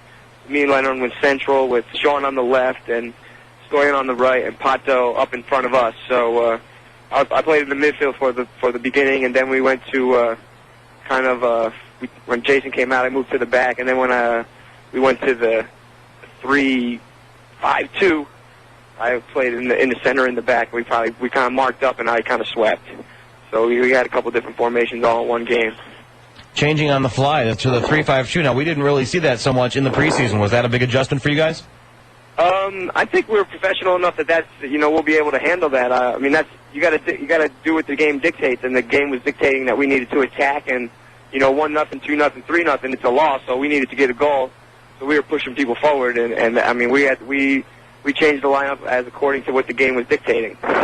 So is that something we should start getting used to seeing? Is maybe we're not we're all used to as fans seeing the 4-4-2 and seeing stale, stagnant, the same formation each time. Now you went through two different formations, one we haven't even seen before from this Rhinos organization in the 3-5-2. Is that something? I mean, I understand moving people up when you need to score a goal, but complete formation changes like that all the time? Yeah, I mean, I would think there will be formation changes at the start of games too that Rhinos fans haven't seen. According to what a team comes in. If Puerto Rico comes in with one forward, we'll play 3 in the back and put 5 in the midfield and put 2 up top. According to what team's coming into play and how we can be most attractive for the fans, especially at home. Now, from a player's perspective, and you play the indoor game, you play the outdoor game, and that's obviously an adjustment. You're used to making changes on the fly like that. Is that something you're looking forward to, or is that something that's going to maybe potentially confuse things for the players? Well, I think we're professionals, and we need to know that that's the way the game is, and if we can't change, then we shouldn't be getting a paycheck. And I think we're all good enough professionals. I think we have a great team here, so we'll be doing that. We'll be doing what the game tells us to do. Now, Scotty, you personally just got here just Monday, coming hot off the indoor season. Big adjustment for you, going from the indoor turf and the hardness of that game and the bounce around the ball gets you there, and coming to the outdoor game right away? Yeah, I mean, the ball bounces different, the running's different, it's longer running at once. The good thing was our team was out of it for maybe 2 to 3 weeks, so I was training on my own for outdoor, even though it was indoor, I was doing that type of running. So I kind of helped. I was surprised I made it 90, but I felt pretty good. Only at the last 5 minutes did I start feeling fatigue in my legs. Well, great, Scotty. Hey, thanks a lot for joining us here on the Nextel post-game call-in show. Appreciate you taking the time to call over after this game. And welcome back, and we'll look forward to talking to you again soon. Thanks for having me. All right. Take it easy. Scotty. 222-9393. You too can join us on the Nextel post-game call-in show. Do we have a call on the line today? Yeah, me. Hey, what's your name? My name is John Matana. John Matana. You are our trivia winner for today, too. Correct. Congratulations. Any comments on tonight's game? Go Rhinos, and congratulations on the new season with the new stadium coming up. I'm looking forward to it. New stadium, yes, we all definitely are looking forward to that, hopefully later on this season. Any other comments on the game tonight? I didn't listen to it, but, it's a young season, it's the first game of the year, and I'm looking for the positive. Absolutely. And, you never count a penalty kick goal anyway, do you? No, absolutely not at all, Absolutely. So in my book, Vancouver still hasn't registered an actual in-game goal on the season so far. No, I'm looking for the Rhinos for a strong season with everything going on in Rochester, and looking for a positive season. Oh, great job, John. Thanks for calling in. Congratulations on the trivia question again. You're the one who knew that Martin Nash was number 15 when he played here for Rochester. Yep. And I appreciate you calling in, John. Call back again. 222-9393 is the number here on the Nextel post-game call-in show. And stick around here. We're going to take a quick break, but we're going to give you another trivia question right now. We got another 4 tickets to give away for next Saturday's game against Puerto Rico. The trivia question is this. The Rhinos played the Vancouver Whitecaps tonight. The Vancouver Whitecaps became the Whitecaps in 2001. Before that, what nickname did the Whitecaps have? And they were around in the 93 season up through 2001 when they changed to the Whitecaps. What was their name before the Whitecaps? Stick around. We're going to go to break real fast here, but join us back again on the Nextel post-game call-in show. 222-9393 is our phone number to join us here. This is Raging Rhinos Soccer on the new Fickle 93.3 FM. Arnie, I really admire you, governor of California, beautiful wife. Well, let me tell you something, Bill. In America, you can have it all. Yeah, well, you've got it all, and me, I can't even trade in my old car. Bill, stop being a girly man and go to Marina Dodge. They'll pay off your current vehicle, no matter how much it is that you owe. Guaranteed. Go! Do it now! This week at Marina Dodge, when you make a deal, we'll pay off your current vehicle no matter how much you owe, even if it's a lease, and get you into the new Dodge of your dream. New 05 Dodge Durangos and Ram Quadcabs, $9,000 off MSRP. Choose from our massive inventory of Dodge cars, trucks, and vans. Plus, when you make a deal, we'll pay off your current vehicle no matter how much you owe. Guaranteed. Ooh-wee, that is sweeter than Hillary being out of town for the weekend. Only at Marina Dodge. 943 Ridge Road between 5 Mile Line and Hard Road in Webster. Call 866-YES-7774 now. Several available at this offer to qualified buyers plus tax, title, and plate fees. All rebates to dealer. Offers not valid in combination. This moment of complete relaxation is brought to you by Jacuzzi. Forget about all your stress for a minute. Just think of yourself immersed in a hot tub, surrounded by a million tiny bubbles that dance their way to the surface. Save $500 off our most popular line of jacuzzi hot tubs through May 15th at Ace Swim and Leisure during Jacuzzi's Transform Your Reality sale. Oh, and we are back to our happy place. Ace Swim and Leisure, all locations. Good evening, I'm Maureen McGuire from News 8 Now. The U.S. military put him in power, and now American soldiers are taking. And welcome back to the Nextel post-game call-in show. My name is Tom.com. The Rhinos 1-0 loss to the Vancouver Whitecaps tonight. We want to hear from you again. 222-9393 is our number. Jeremy, you're up next on the post-game call-in show. How's it going there, Tom? Yeah, we're hanging in there. We're hanging in there. How about you? Yeah, listen to the full 90 tonight. Going into the game, we were climbing an uphill battle. We didn't have our star players in Caraballo and Ray Martinez due to visa issues. And Vancouver is a very good team, and it's the biggest traveling distance in the A-League calendar. So those are always going to be factors. But I thought we could at least get a point out of tonight, and barring that referee, the penalty kick, it was basically 1 point, but it's not going to count at the end of the day. Absolutely not. What counts is that final scoreline. You bring up some great points there with the longest traveling distance as well too. My main concern is Caraballo and Martinez. Will they be able to go up to Montreal in time for this season and, most importantly, the playoffs, should we draw them again?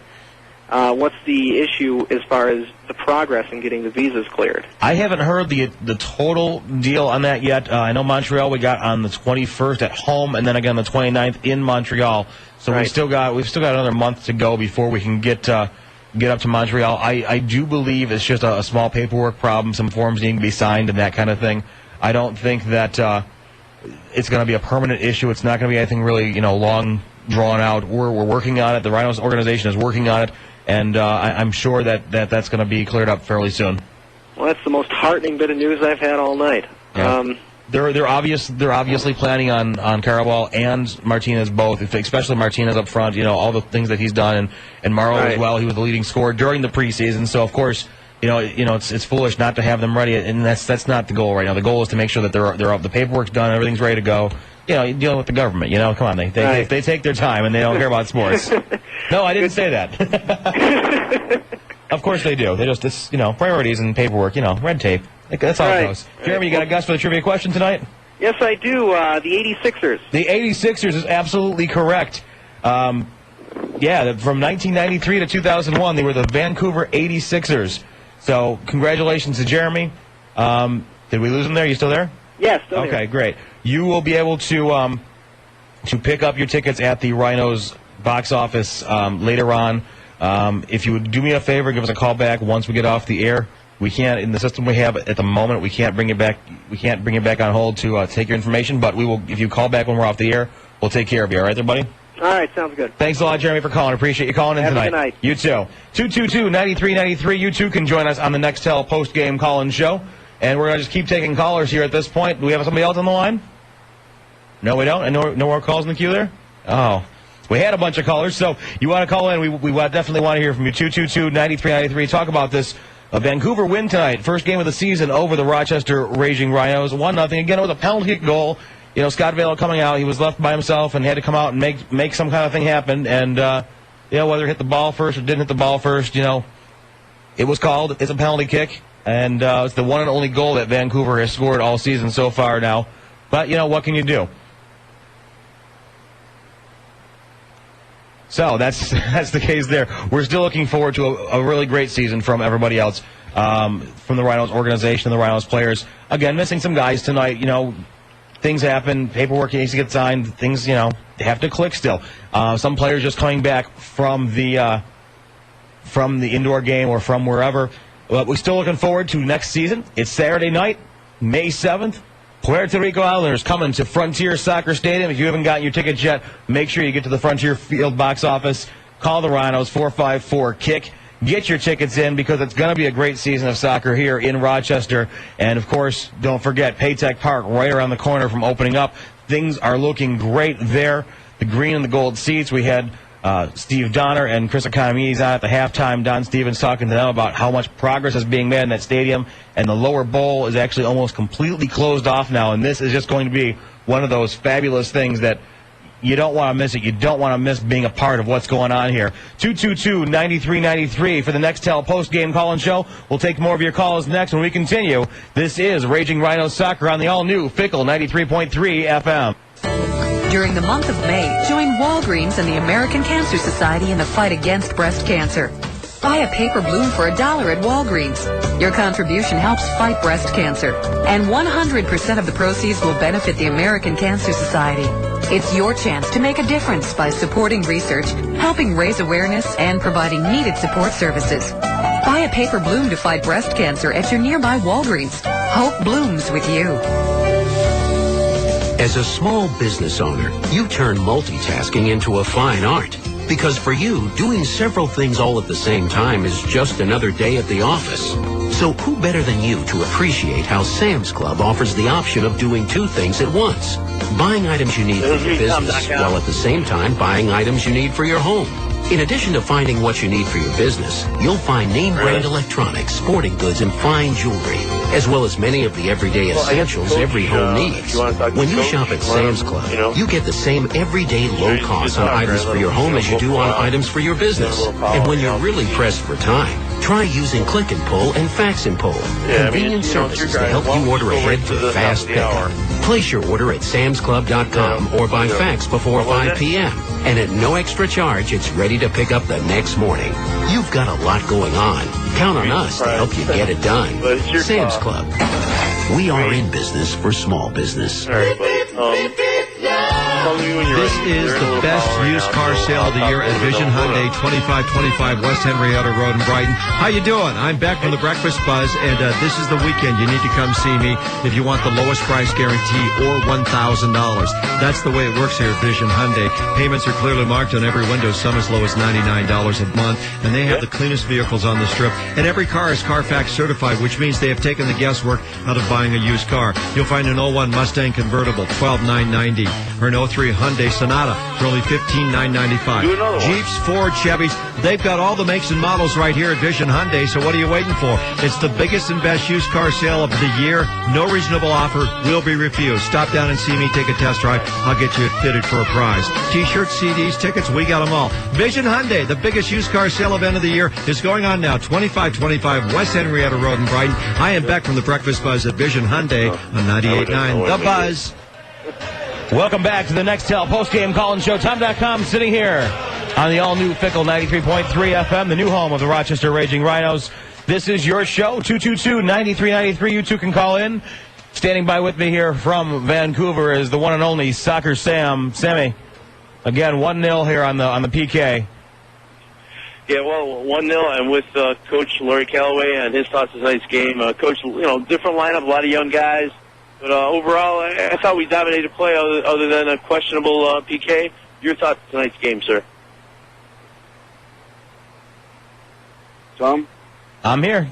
Hello, yep. How are you, Coach? Hey, fine. Well, yeah, it was a frustrating result because we weren't outplayed, and we had the opportunity to earn ourselves a point, even though we didn't have a lot of offense going tonight, which is understandable with the players that we had to leave at home. It's not an excuse. We still could have snatched the result as well. The penalty, unfortunately, turned the game in their favour. rather disputed. But again, you know those calls are probably going to go against you in Canada. So it's frustrating because we could have had an excellent, even though we can play better than this, we could have had a great result with a 0-0. So that's the frustrating part of it. I can't fault any of the guys for their efforts. It was a tremendous effort. I think we got one or two guys through injuries in pre-season that weren't quite sharp. Stoyan wasn't as sharp as he might have been. Little Sean Ichikiris did magnificently for a half, but he's, with what he's been through, I'm amazed he played even 45 minutes. But, we sort of did what we came to do for the first half, was frustrate them, limit them to outside shots, and I think two sort of headers inside the box, one of which got tipped over. We had a chance just after they scored their goal to Dougie Miller had a chance, and we hit the bar with it. Probably should have done a little better there, but again, no criticism of people. We know where we are now. We've got a yardstick by which to judge. Vancouver's a very good team. We're a very good team. We've just got to get better in the offensive part of the field, and I think with the guys that we can put in the team next week, we'll see that. Now, Coach, we were talking to Scotty Schweitzer a little earlier, and he had talked about how you had switched actually to a 3-5-2 format halfway through the game there, or partway through the game after they scored their goal. Again, is that something we can expect to see from you on the fly changes that dramatically during the game? Oh yeah, once they scored, I wasn't going to play with four in the back. I went to 3-5-2, and in the last 20 minutes we played 3-4-3. Because obviously you got to try and put numerical. You get your numbers in their offensive part of the field. Unfortunately for us, 10 minutes after Vancouver scored, they made substitutions and went to a very defensive posture and made it very difficult for us. So they were playing like they're visiting team at home. But that's tactically shrewd on his part. We have to break that down. The only way you break it down is by putting numbers in there to try and break their numbers down at the back. And you have to make tactical changes, and you can expect to see that from me. Yes.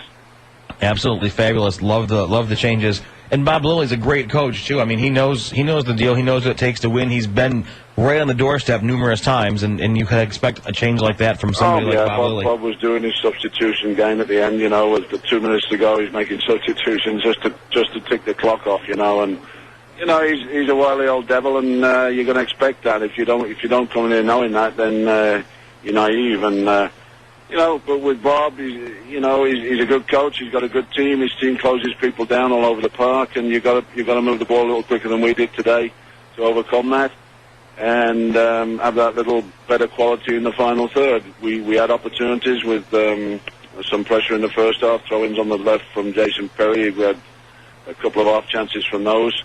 Dougie's chance to hit the bar. When you go on the road, you take maybe one chance from three and win the game 1-0. That's the way the game is played all over the world. It's no different in our league. Absolutely. Now, Coach, if you can speak for a moment on Valo's performance, it seemed like our third of the field there, things were getting a little crazy, miscommunication maybe or whatnot. How much of that was the defense? How much of that was Valo's performance? And you came out earlier in the week and said flat out, Val is our guy, he's our starter, and that's the deal. And Dusty knew his spot. Again, it's only the first game, but does your opinion change at all? Are you asking me about the goal, the lack of communication on the goal? Is that what you're questioning? Not so much on the goal, but a couple times throughout the night, Valo went to make a save off, a couple good saves off the line. He was doing a great job. There was one that was he went to punch one away and it got headed just over the net. How was? I think there was a situation in the first half where a defender headed the ball away when he looked like he was coming, but I mean that was the right thing to do in that situation. I think. Scott's communication is excellent. It certainly wasn't a part of the goal. Overall, I was very pleased with his performance and the defence overall. We just let down on that one occasion. That was a mistake on the part of our defence in the right back situation, which led to their breakaway, which led to the penalty. Communication, I think, can get better, obviously, and will get better as our people work together more. I've got a whole new back four in there from last year. To start with, every one of the five, Scott, the four guys in front of them are all new. So it's going to take some time to get cohesive and understanding and perfectly in sync. But I didn't think that was a big issue for us tonight. All right, is there any one thing, and then I'll let you go, this last question, is there any one thing that you can take back to practice this week, or is there just a bunch of things that you're going to be working on? Can you hammer it down to one thing, or is it just a matter of playing more together? We didn't keep the ball well enough when we got it in their half of the field. That's simply that. And we will work hard on doing that, and obviously we got some personnel sitting back, waiting for us to get home that we'll be able to include in this consideration for the lineup next week. And those are players, certainly the Martinez's, the Bolanos's, the Carvajols, who can hold the ball. And whether they'll all start next week, that's I haven't made my mind up yet. But it's nice. It's going to be nice to have those guys to consider. And especially as we're at home and we're going to go and want to put on a show for the fans. Well, Coach, thank you very much for taking the time to speak to us after tonight's game. Better luck to you in the future next week. And again, thanks for sticking around with us on the post-game show here. All right, no problem. Thanks very much. Glad to be on. Coach Lori Calloway, live from Vancouver on the Nextel post-game call-in show. Tom.com with you here. Soccer Sam back in Vancouver with us on the tail end of a 1-0 decision. Vancouver getting the best of the Rhinos tonight on a penalty kick in the 58th minute. Sammy. This just it. I'm at the Outdoor Cafe. I got my Soccer Sam cam here reviewing the footage. Definitely, Thornton Mellon will be proud of the dive. That was definitely a dive. Scott Vale, your thoughts of the goal, the PK, and the yellow card? I'm surprised. I mean, if it was really a penalty, you should have got a red card. I mean, so obviously the referee was confused. Your thoughts of what happened tonight? Well, for me, it was a through ball that came out. Well, first of all, we lost our defensive shape, and a through ball got played by Martin Nash. I came for it. I knew I wasn't going to get to it before the attacker did. Tried to make myself big, and the guy pushed it by me and just totally flopped. I mean, if they're going to win games like that, they're not going to really win too many games because they didn't really create any other chances at home. And if we're going to lose like that, it's not going to happen too often, and we're going to be much better off too. So. Scott, you made a couple good saves there during the game itself, and one right off the edge of the line there. You just said they didn't create too many good chances there. Was it a defensive thing that happened, in front of you there, or was it just some lucky through balls and lucky just touches off their feet? For them, I mean, they created their best chance came off of a free kick that Martin Nash actually whipped in and got deflected. It actually deflected off my chest and went over. More of a reaction thing for me. But other than that, a couple things from long distance. Our best chance actually came from Dougie Miller, which was actually right after they scored on like a partial breakaway where he just hit it so well that if he would have probably missed it probably would have went in, where the keeper was totally stoned and, the shot where he hit it too well and hit the crossbar. But if he hits it off his shin or off of his heel or anything, it's by the keeper and we're 1-1, with 30 minutes left. All right, so the first game's in the bag, first game's out of the way, the jitters are all over, and it's time to go back. And nobody's ever claimed that you were never vocal back in the back there. In fact, quite the opposite. What do you go back and work on with the team, with the coach, and as far as communicating better? How do you whip that all back into shape in time for next Saturday night? Well, obviously, no reason to panic. It's the first game, and we're on the road to a very difficult team, a difficult place to play. But I know we're going to take this and learn from it. Obviously, I thought the back four was good. I thought everything was good. I mean, I'd like to see us create a couple more chances so we don't get shut out of too many games. But everything was fine in the back. We held our ground and we attacked with numbers, and we just couldn't really finish one. So we're definitely going to be much better off. It'll be great to be back home in Frontier Field and with all the fans, and we'll try to put on a good show next week and get 3 points. They had a great turnout there tonight, and again, it is a Canadian team though. Is there a different atmosphere when you're playing in Canada up there? I mean, whether it's Montreal or whether it's Vancouver, either side of the coast. I mean, it's difficult to play on the road anywhere in the league, but anywhere in professional sports for that matter. But anytime you go to Canada, you don't get U.S. Soccer Federation referees, you get Canadian Federation referees, and it seems like for me, every time I go to Montreal or Toronto or even Vancouver, I always get cheated. So that's why I'm not really too surprised. But it's very difficult to win on the road. Our worst case scenario, or our best case scenario tonight probably would have been a 0-0 draw. But, we were a little unfortunate, and, we'll rebound. We got great personnel on this team. I'm really proud of the way the guys played. We fought with a lot of heart, that comes from our coach. And, we'll be ready for next week against Puerto Rico, and hopefully a lot of fans come and cheer us on. It'd be nice to come through the tunnel. Absolutely. Now, one last question for you, Scott, then I'll let you go, and we appreciate you sticking around with us tonight.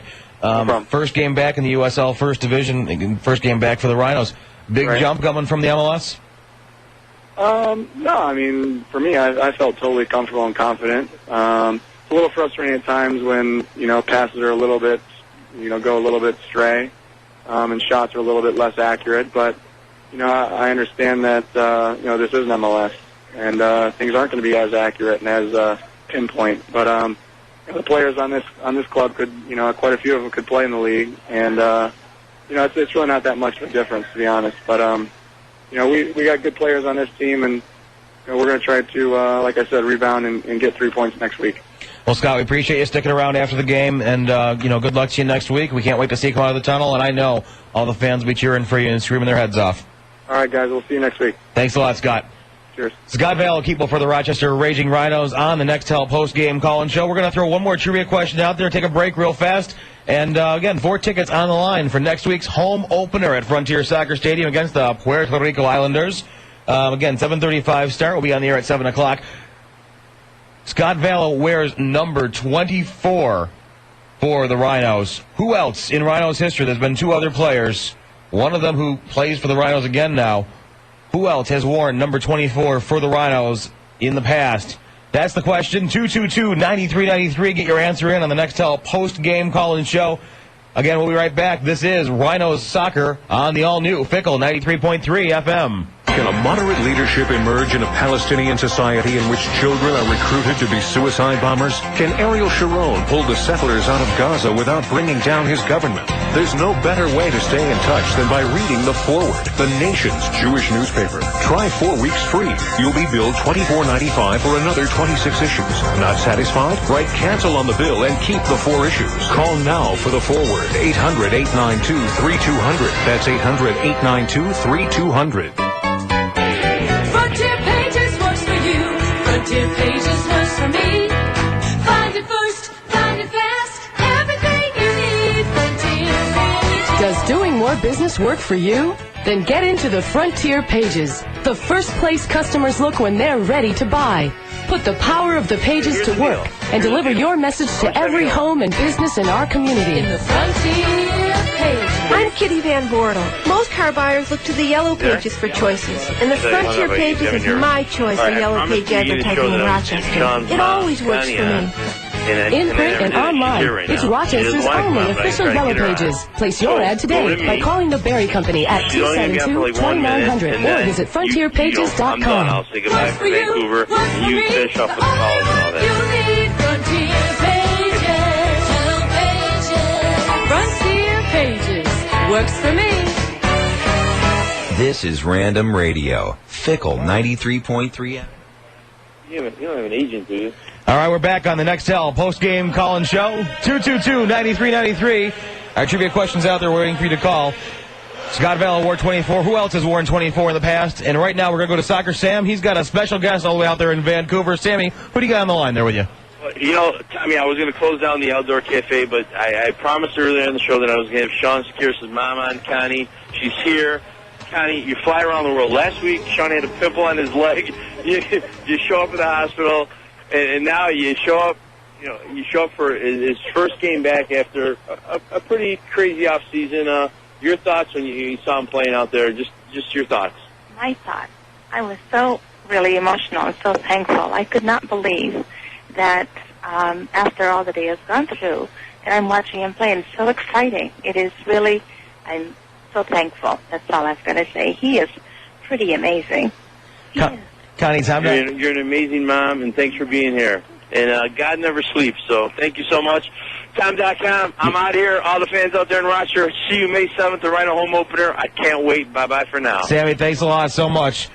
Sammy and out there with Connie, Sean Secure, his mom, she gives absolutely new definition to the word soccer mom. All right, I think we got a caller on the line here right now. Maybe a trivia guest here, 222-9393. You can join us on the post-game show. Who do I got on the line with me? Hi, this is Sandy. Hi, Sandy. How are you tonight? I'm just fine and dandy. Wonderful. You got a guess for us? I do.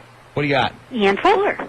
Ian Fuller is definitely one of them. Absolutely. No question. No question at all. I know it's somebody else, too. Absolutely. Who we got? His name is Dietrich. Kirk Dietrich. Absolutely. Played here not too long ago with us. Those are the other two who definitely wore the number 24. You have got yourself 4 tickets for Saturday night's home opener against the Islanders. It's the first time we're going to see them, and then we're going to see them 2 more times right after that in the down in Puerto Rico. Sandy, any comments on tonight's game? Well, it sounded like, speaking of Ian Fuller, that he got knocked down a lot. Are they after him or something? Well, it's a tough team. They're after everybody as many as they can. Bob Louie just came in to Vancouver, and he was with Montreal. So, if that doesn't say it all right there. Well, and he was with Hershey before that, and we've always had tough times with the Lily team. Absolutely. He's got it out for the Rhinos. He knows our number. He knows everything that's going on. He saw us. He was intimate with us for several seasons, almost all of the Rhinos' existence for that matter. Yeah. And, not that we're going to see him that often. We got one more game against the Vancouver Whitecaps later on at the very, very end of the year, but we'll have him on our own home turf at that point. But again, it's a new thing. There's one division. That's it. There's 12 teams. So, we got coaches all over the place that are going to be gunning for us. That's just the way it is. Yep. Any other comments on tonight's game, Sandy? Well, from the sounds of what Scotty said, we really had to bite the bullet a little bit, but in a situation like that, he's got to go for the ball. Well, it happens sometimes, and that's that. Either way, we're probably looking at a goal. At least give a good chance of trying to kick it away, right? Right. All right. Sandy, you stay on the line. My little producer here, Camp David, he's going to take care of you there. All righty? Yes, sir. All righty. We got about 2 minutes left here in the Nextel post-game call-in show. Want to thank everybody for being with us here on the all-new Fickle 93.3 FM. We all right there? Okay, we had a little hiccup there. That's okay. We want to thank you all for being with us here tonight. I want to thank everybody involved in this broadcast, putting it all together. Some of it was last minute, some of it was great, but we want to appreciate everybody. Want to thank my man Eric Trendle back in the office for helping us out with some last-minute prep. Camp David, my new producer here. It's all great. Soccer Sam for being there with all the player interviews, and I also want to thank the Don of radio broadcasting, Don Stevens, the voice of the Rhinos, for giving us the play-by-play calls of the game. You too, join us again next week. The Puerto Rico Islanders coming into Frontier Soccer Stadium. Kickoff is at 7:35. There are lots of tickets left at the Frontier Field box office. Please join us Saturday, May 7th. It's going to be the home opener. It's going to be an event. We're going to have fireworks. We're going to have all kinds of good stuff. Of course, we're on the air at 7:05 with the pregame show. I will be there with you. And, of course, as always, taking your calls on the Nextel post-game call-in show. We want to thank you very much for being with us here tonight. And that's going to do it for us here at Soccer Central. Again, thank you very much for listening. The Rhinos losing to the Vancouver Whitecaps 1-0. Penalty kick in the 58th minute. This is Rochester Raging Rhino Soccer on the all-new Fickle 93.3 FM. Have a good night, folks. Right here, right now. Another compelling sponsor message. Nah, Fickle.